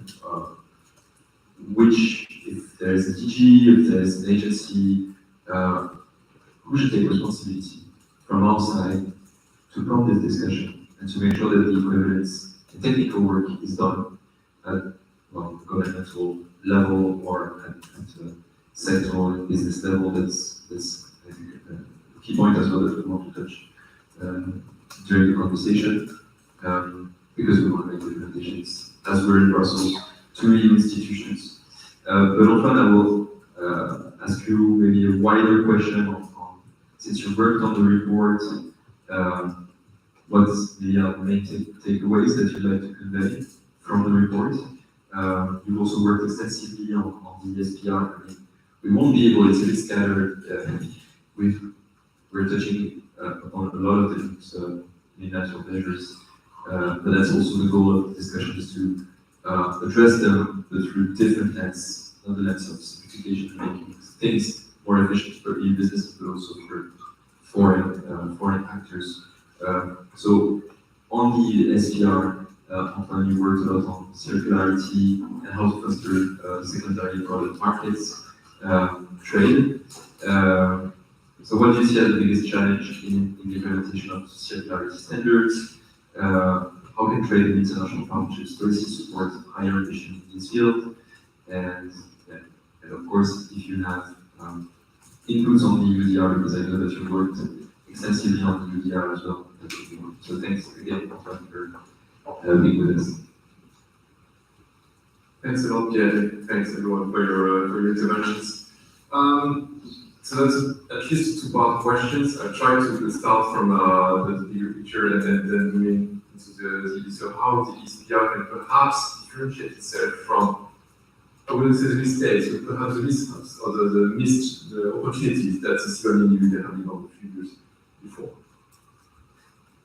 I'd like to start with just to set the scene on the issue of management of expectations. Here we are talking broad issues, super broad issues on wide topic that were essentially decarbonizations, deforestation, entire sectors, billions and hundreds of billions of values in those sectors and so on. Managed by the EU, autonomously, or unilaterally, but we must recognize, however, that the EU is a very small administration at the end of the day. It cannot manage everything. On top of that, you put the entire EU governance system, which is not great at fostering a single point of entry for stakeholder engagement, for exchange with partners, for, okay, who's in charge here? I mean, this is sitting here in the center of the still have a lot of even worse. You have a lot of different DGs in charge of very different yet interconnected policy files. LGKIC, but generally the UDR, just to make these two. So there is a need for recognition, there is a need for prioritization, and that comes with the main message that I have here that come from what I've worked on these topics. One, there needs to be a clear agenda, there needs to be a clear vision set at the top of the EU. Okay, we need to provide the general ecosystem with a clear vision of where is it we want to go. Is it F50 in 2050? Okay, fair enough. How do we get there? With a broad directions, a broad messages, a broad narrative. And then a very clear identification as to which partner, which ministry, which DG will be in charge of a particular topic, with the identification as a prioritization of dedicated platforms for exchange. There are such. There are many, too much, which means that even for EU stakeholders, it's not easy to recognize who's in charge and which platform is responsible for which part of which specified at any given time. So now if you imagine on the receiving end of this legislation as an exporter, as a local governance in certain countries and so on, how can you be expected to recognize where am I or who am I to talk to if I want to have an impact on my voice or my concern to be recognized in the EU policy making? It's not possible.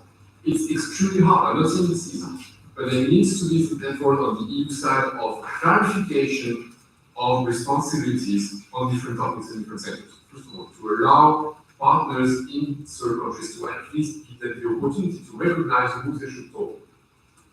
That's the first. Second, of course, proactivity on the EU side. Proactivity to manage, to monitor, to make these platforms alive and vibrant, to ensure that eventually the conversation goes both ways. There's a lot of progress that needs to be done. We've seen efforts in the recent past. In Europe, for instance, is literally that particular effort, trying to put together the different officials, some dealing with global gateway, the cooperation policy, some also dealing with the more technical files that we just released, to come together and provide single platforms for each country, for parts of this country to interact with. But that comes on top of many other initiatives. So it's in Europe, yes, okay, but then simplify, recognize and simplify. This is the way at the moment. So simplify and identify clearly which platforms are the ones to be engaging on if you want your concerns and your particular realities as a business, as a local authority, or as a national government to be heard. That's really the broad point that I try to reply to make everything of them. In the particular ESPR scenario, there might be some improvements here compared to CBAM or EUDR, which at the time of policy design were arguably missing the opportunity of fully engaging with the partners. The SPR, at the very least, has a long-term, very structured policy development process. It's in force since last year.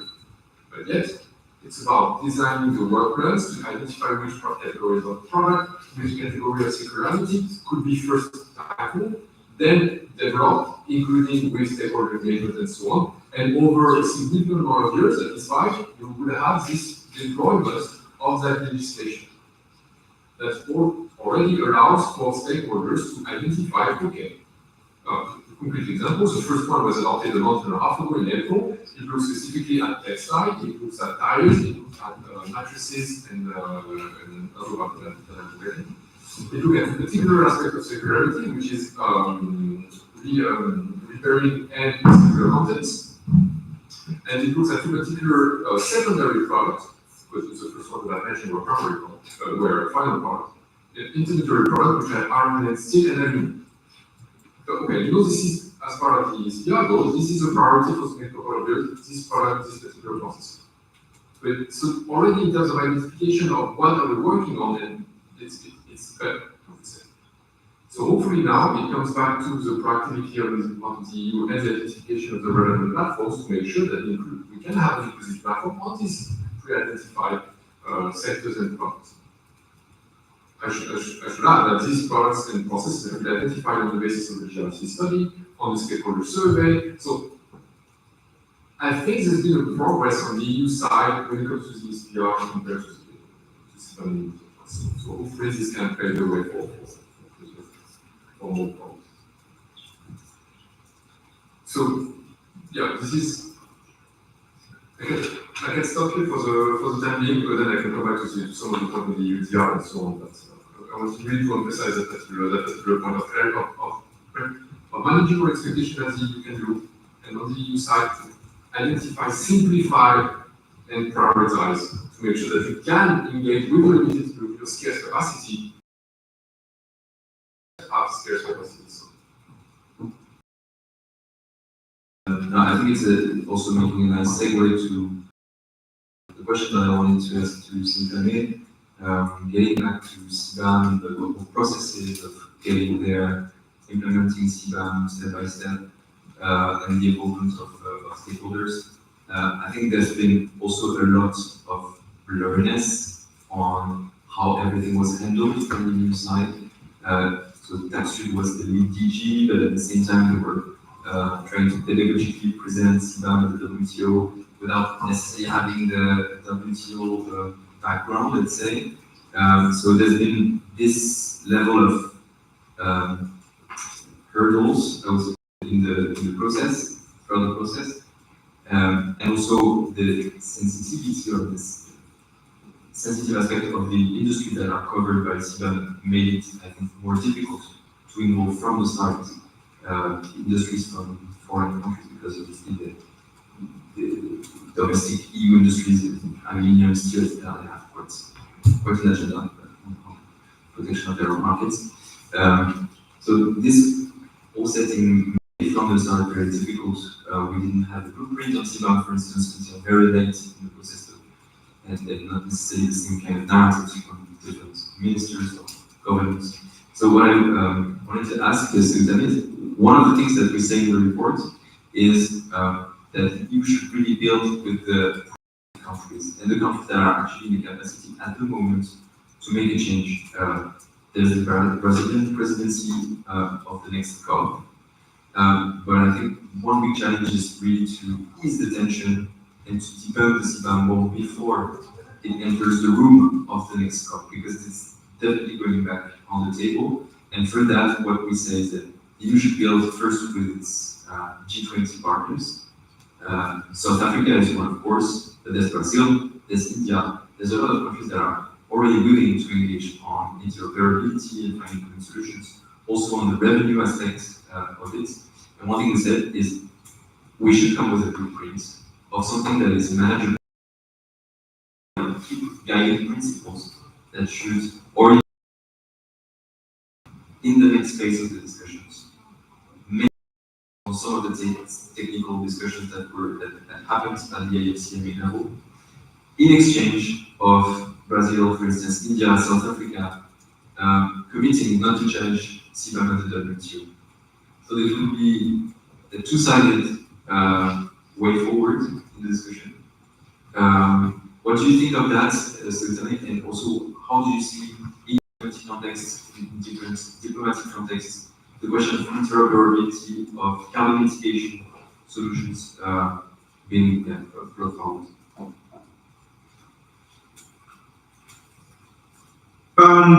So let me start with the interoperability question, right? I think already there's, institutional or approaches that are emerging globally at the moment. So as we've seen, there's the carbon plan. I think at the OECD, there also have a mechanism there. The WTO as well, they are, through the Committee on Trade and Environment. So all of these, institutions or approaches that have emerged, the question of interoperability has been on top of the agenda, right? So they're trying to, create or find some, synergies across this, new developments of climate change policies, whether be in, CLM or the EU, DR, and the like. So what has been happening, I think, even if I bring it back home, is that most of the stakeholders that have been engaging locally have also raised the question about interoperability. So we have a GHG accounting system. The system is not comparable with the CBAM or even with the UK system still in development, right? So at the moment, the GHG emission system that we have, it reports, for example, GHG emissions at the industrial level, right? Whereas, for example, in the EU and even the UK CBAMs, they require GHG emissions to be reported at the product level, right?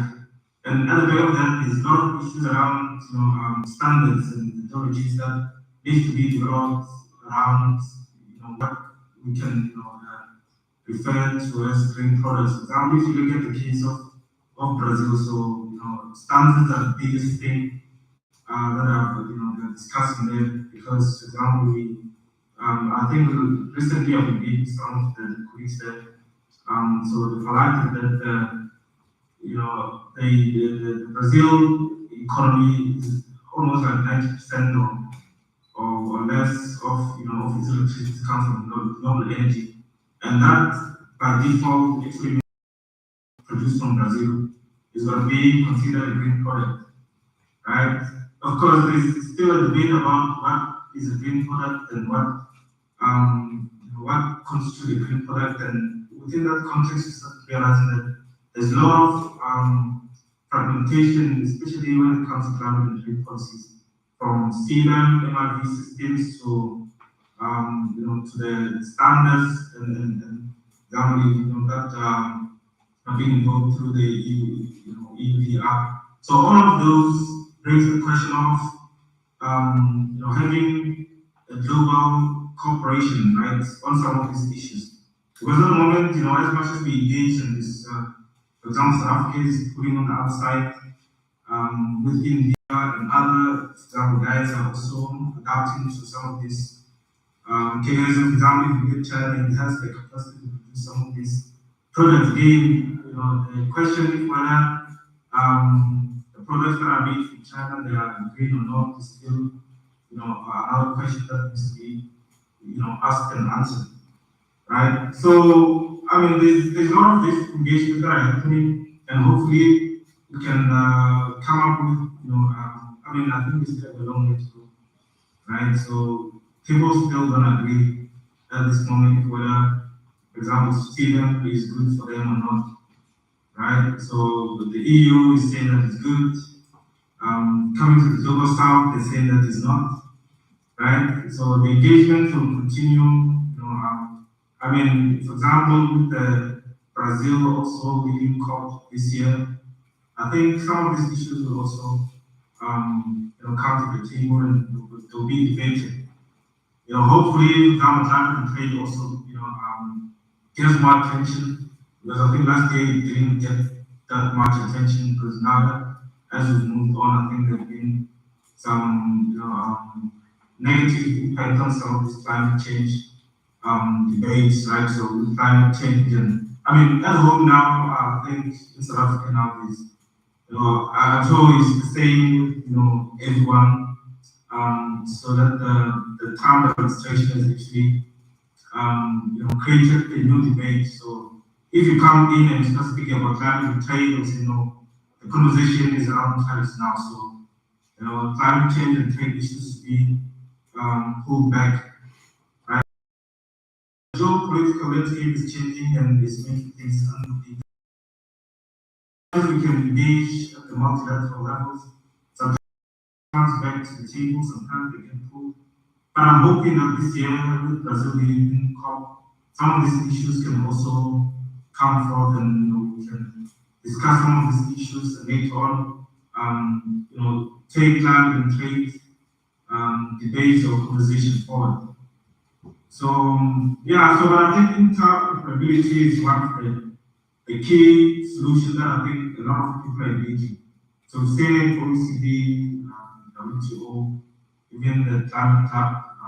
Of course, most of these approaches that have emerged, most global south countries are not represented there. So they are represented but not in much numbers. So for example, if you get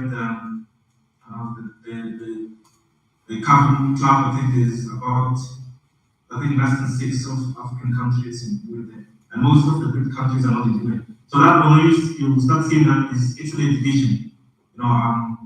When it comes to this climate and trade issues. So others they are saying that there should be cooperation on climate and trade. Others they are also cooperating, saying that they don't want climate and trade. So climate change, policies must be for environmental purposes, and trade policies must be for trade purposes. So there's a lot of moving parts, but hopefully as time goes, we can make sense of all of this.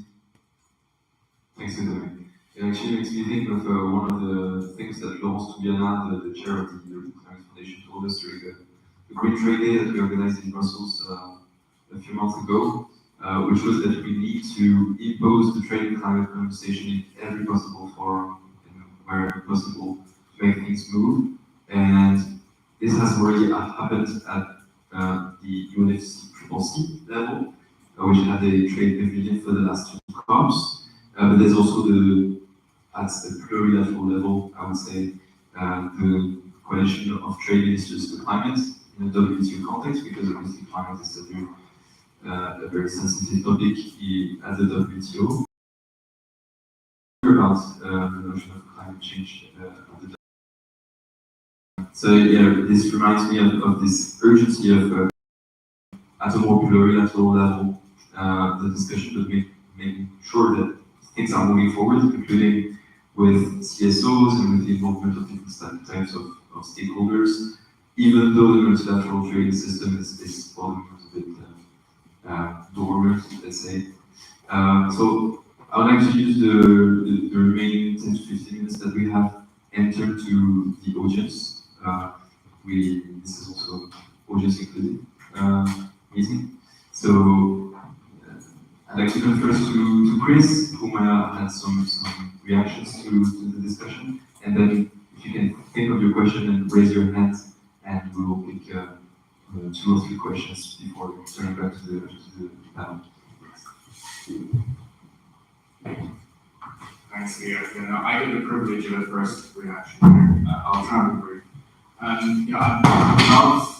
Firstly, thanks to the panel for a really interesting conversation. I'm reflecting on the data that from the GC brought at the start, and the sense that there's genuine expectations from emerging economies from the global south on green economy, on the European Green Deal, on the just transition, from citizens. There's demand for this. Is that understood in Brussels, in DGs and capitals, do you think? And does it matter? Does it change anything if it is understood, or in this quite difficult moment? And secondly, I'm going to give you guys the opportunity. I mean, that conversation went very, very wide in loads of really interesting places, from interoperability on carbon at UNFCCC, OECD, the EUDR easements, the equivalencies, everything on CBAM, proceeds, exemptions, grace periods, all of that good stuff. Even, we didn't even get to touch that much on the G20 conversation, the country platforms, maybe the trade partnerships in South Africa. Which, for you guys, if you were going to come back really quickly, what's the most promising angle for extra flexibility, or where is flexibility most needed? Thanks.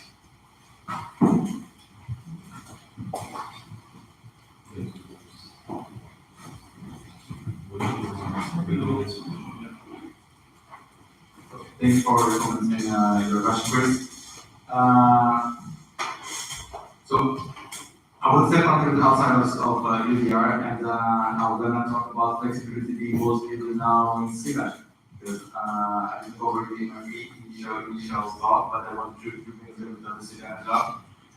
Because today I was reading one of those newsletters called CBAM as a measure designed to reduce emissions globally. That is wrong. So that is a competitiveness measure. It should restore competitiveness of EU industry from the acceleration of ETS to meet EU indices. It's not about dropping emissions worldwide. I think that this first has to be understood in industry, in society, in Europe, and everywhere else in the world. And because it's a measure to restore competitiveness from EU's commitment to the Paris Agreement, it is a second-order responsibility within UNFCCC, and it should follow CPDR, no question that. Does it follow CPDR today? No. It's going to apply the same price for carbon to all countries. And that's where I come to the flexibility that you mentioned, because one of the points by the European Commission is that if countries have ETSs in their jurisdictions, the carbon paid in their exporting country would be deducted for the CBAM certificates, but you don't deduct 1 ton per 1 ton.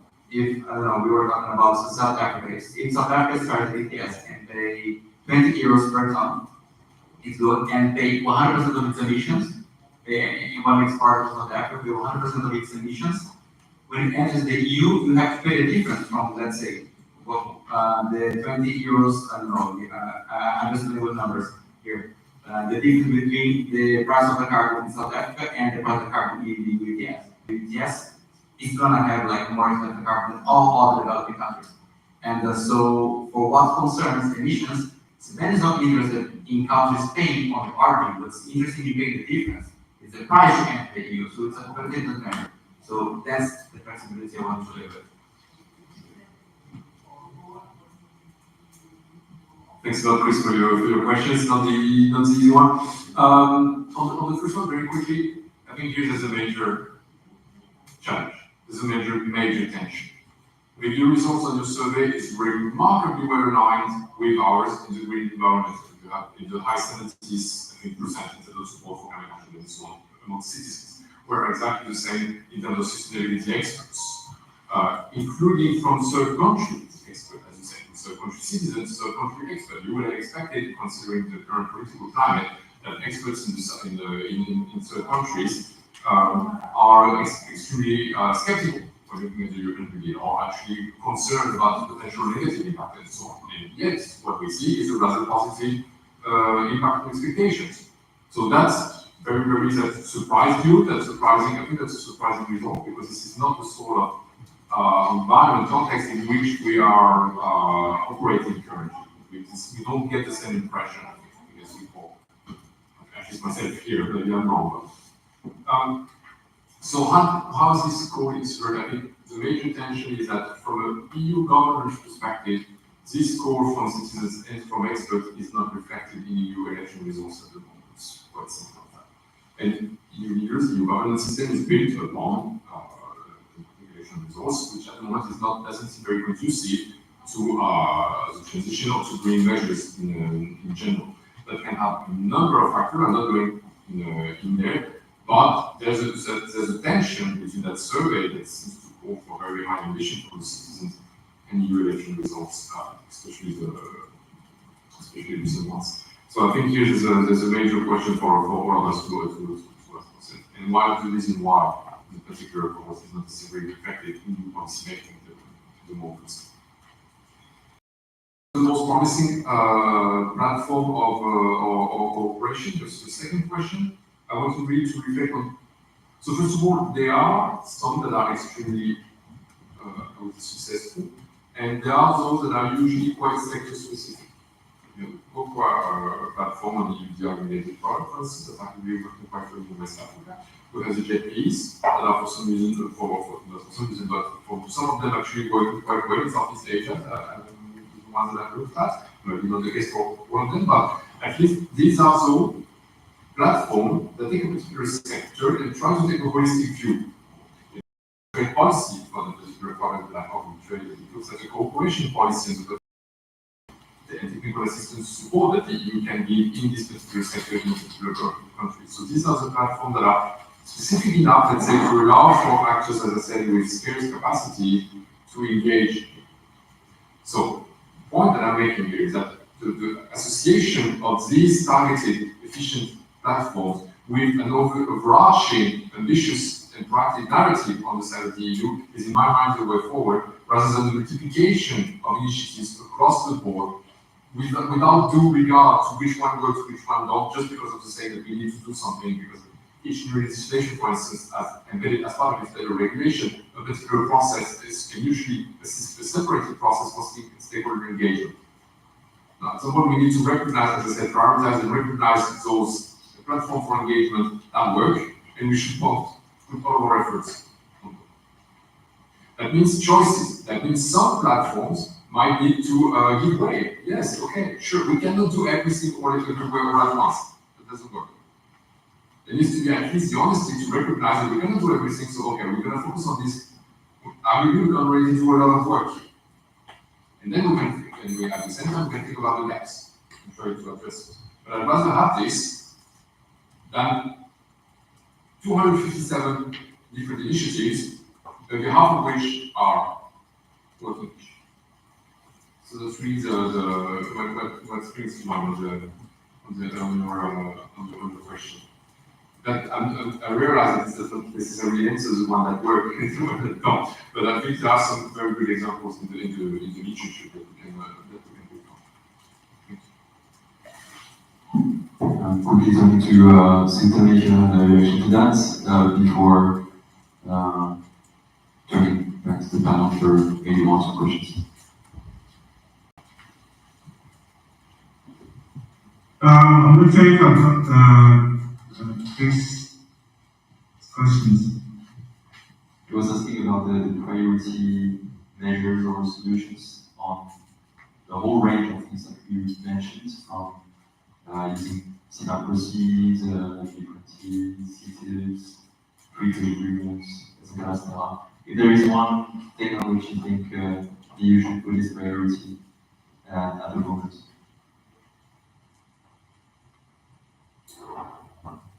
So I think one thing that I wish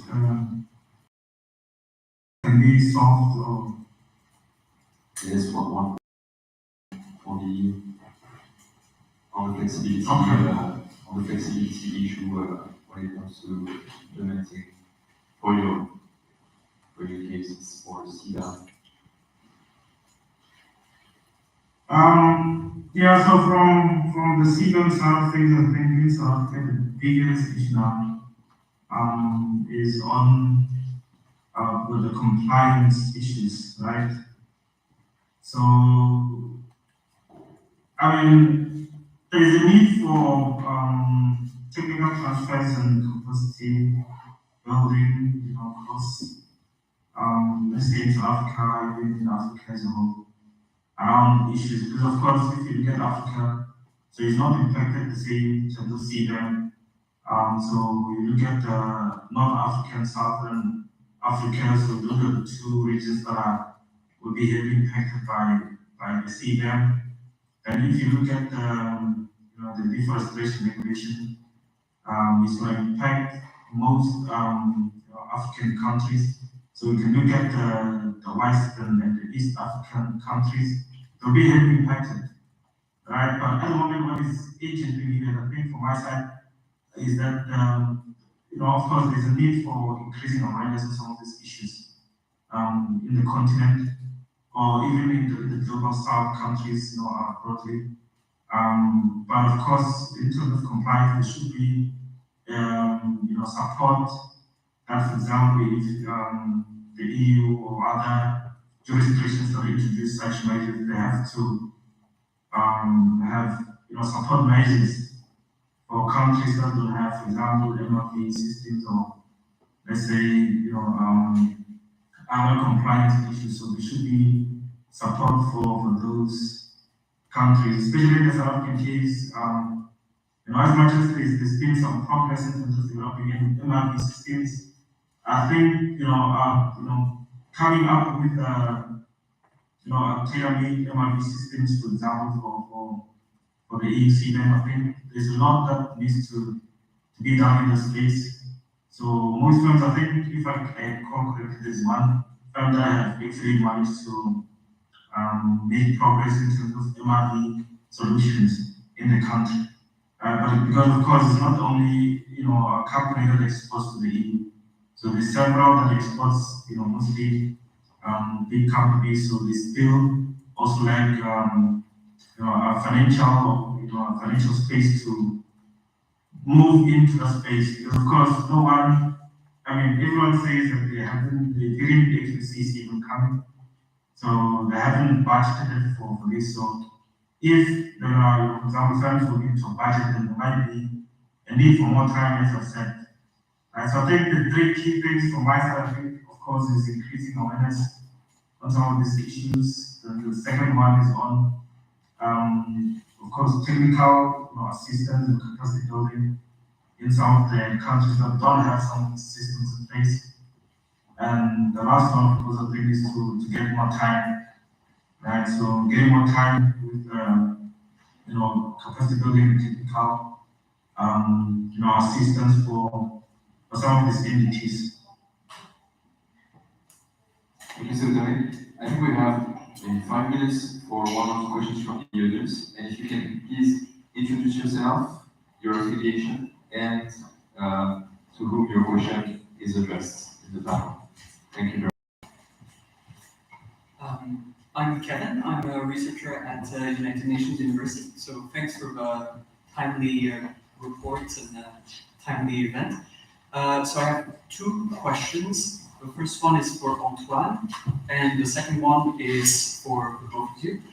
And so the first question is, when you're looking at this kind of like structural constraint of policy silos in a way, and also intra-commission competition between the DGs, do you also have any recommendations you could add to that in terms of intra-institutional coordination mechanisms that could be more effective to also kind of foster more collaboration rather than competition between the different DGs within the Commission?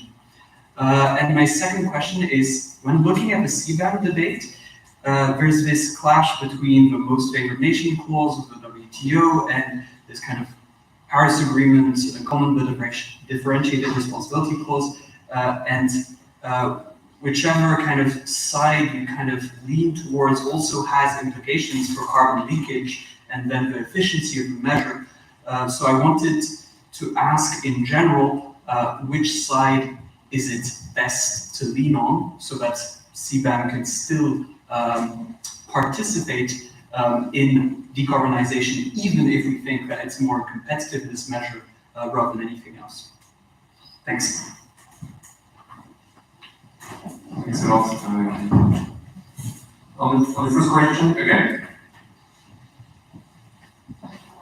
if we recognize that we're looking at an administration with relatively scarce capacity, that is the EU comparative to the number of citizens that it is administrating, and the amount of the scope of policy that it is deploying, we need to recognize that some degree of silo is needed.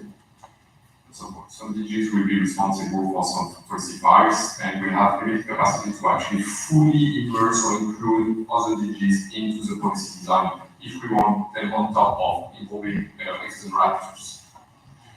So, and I think at the end of the day, that's relatively fine. Again, what I would like to see is really an overarching set of priorities set from the top to make sure that there's a clear vision as to where all DGs are coming. I think the European Green Deal provided that. And I think this is one of the main reasons why so many policy files were enacted in such a very short amount of time.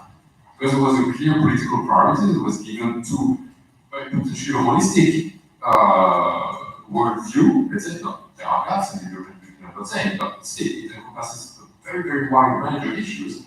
And there's been, I think, more than 100 legislative initiatives adopted in the context of the EGP in 5 years.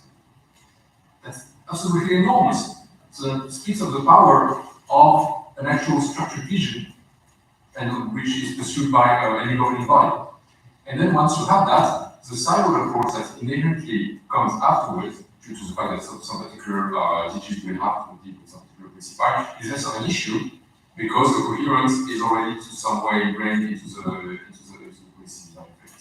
policy phase. That doesn't mean that you should get rid of the inter-services consultations and so on and so forth, of course. But this doesn't mean necessarily that we need a big bang in the current EU administration. I might be missing something, but I don't see a potential for marked improvements in here. So I don't think this is really the issue. Do you want to go this way? Second question? Yeah, of course. Thank you for the question. Indeed, if you charge different carbon embedded from different products to different countries, you will be breaching AFN potentially. But I get that the flexibility, for example, if you charge different carbon prices to different countries, like accepting that countries, that's for, I mean, Sudan is not countries, like it's firms countries, but we are thinking of firms from different countries, right? And if we accept that firms of different countries, they have different capacities and they pay different carbon prices, but they cannot expect all firms in these developing countries to pay 60 to 70 euros CO2 ton per price as firms in the EU ETS. But as you well mentioned, MFN within the WTO agreements, but you do have preferential agreements. So you can differentiate to these developing countries without breaking the MFN capital tax sector for that. So it doesn't have to be either or. But my problem, I would like to bring another problem to your question that you gave me, because it's a conceptual problem of choosing which sectors should be mitigated in different countries. Because as I mentioned before, CBAM is coming from the explanation of ETS that comes from EU's NDCs. The EU's decarbonization plan includes decarbonization in the industry sectors. But if exporting countries want to make all their mitigation in other sectors, why do you have to decarbonize in the sector EU is choosing? So here is the main problem with the arguments. I'd like to invite you to give a warm round of applause to our 4 panelists.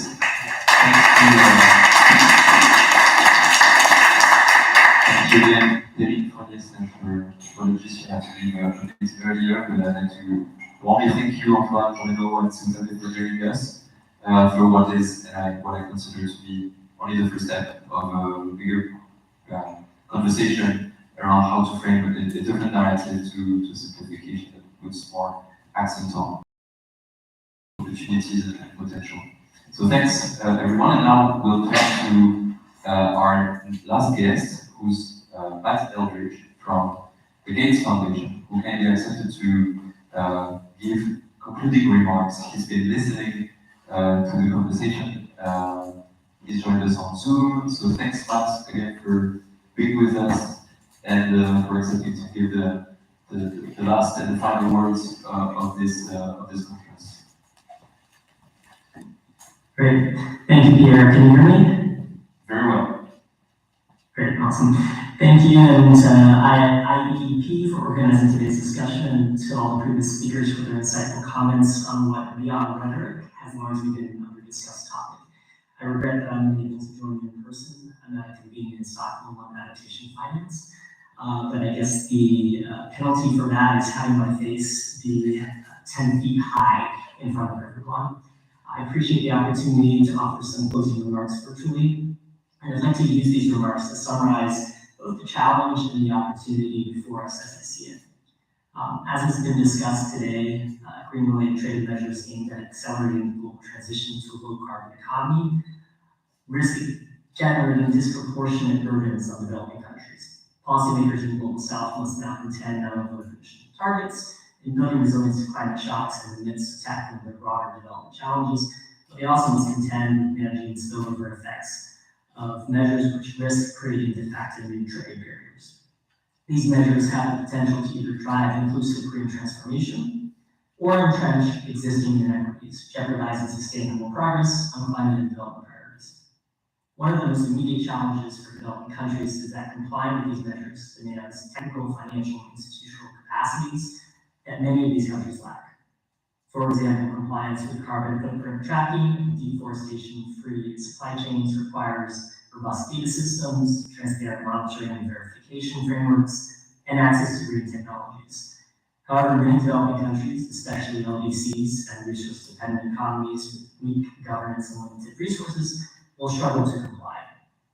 This raises serious concerns about the risk of de facto exclusion from high-value markets, and there is an urgent need for differentiated obligations, phased implementation, and targeted capacity building support, laying the foundation for stronger trade and investment partnerships.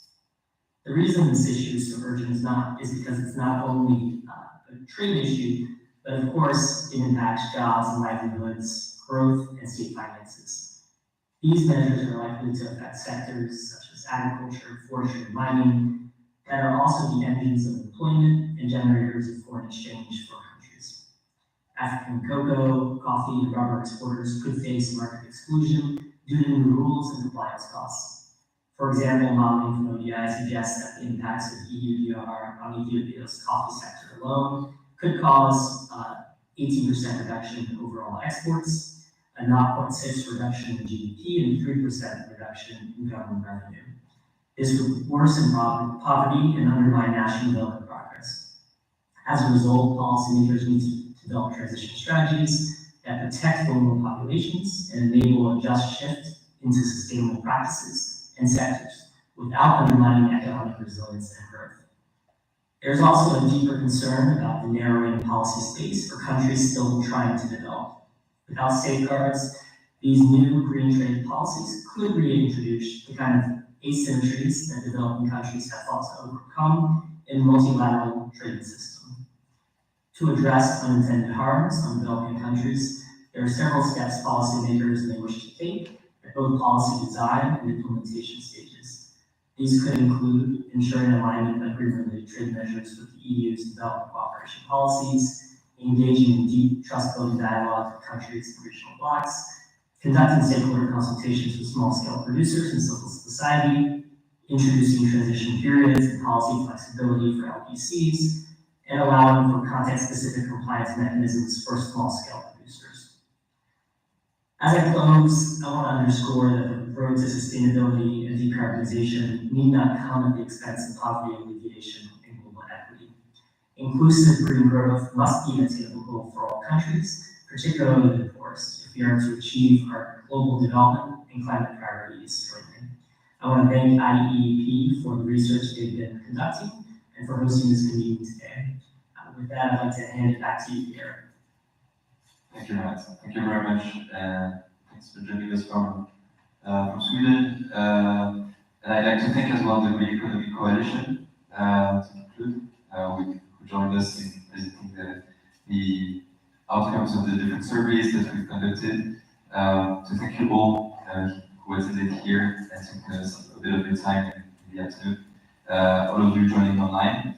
As I said, this is the start of a conversation. So if you're interested in the topic, don't hesitate to come to us. We'll be around. The coffee and gathering are still open until 6.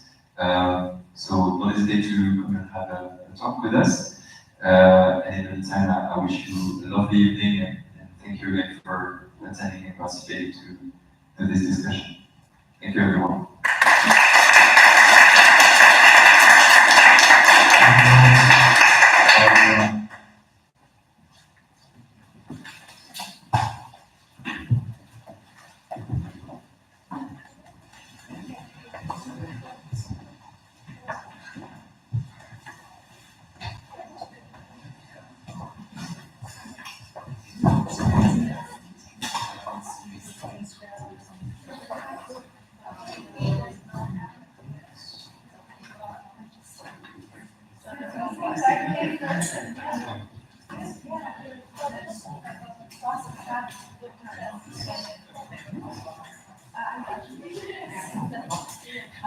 This, they should also have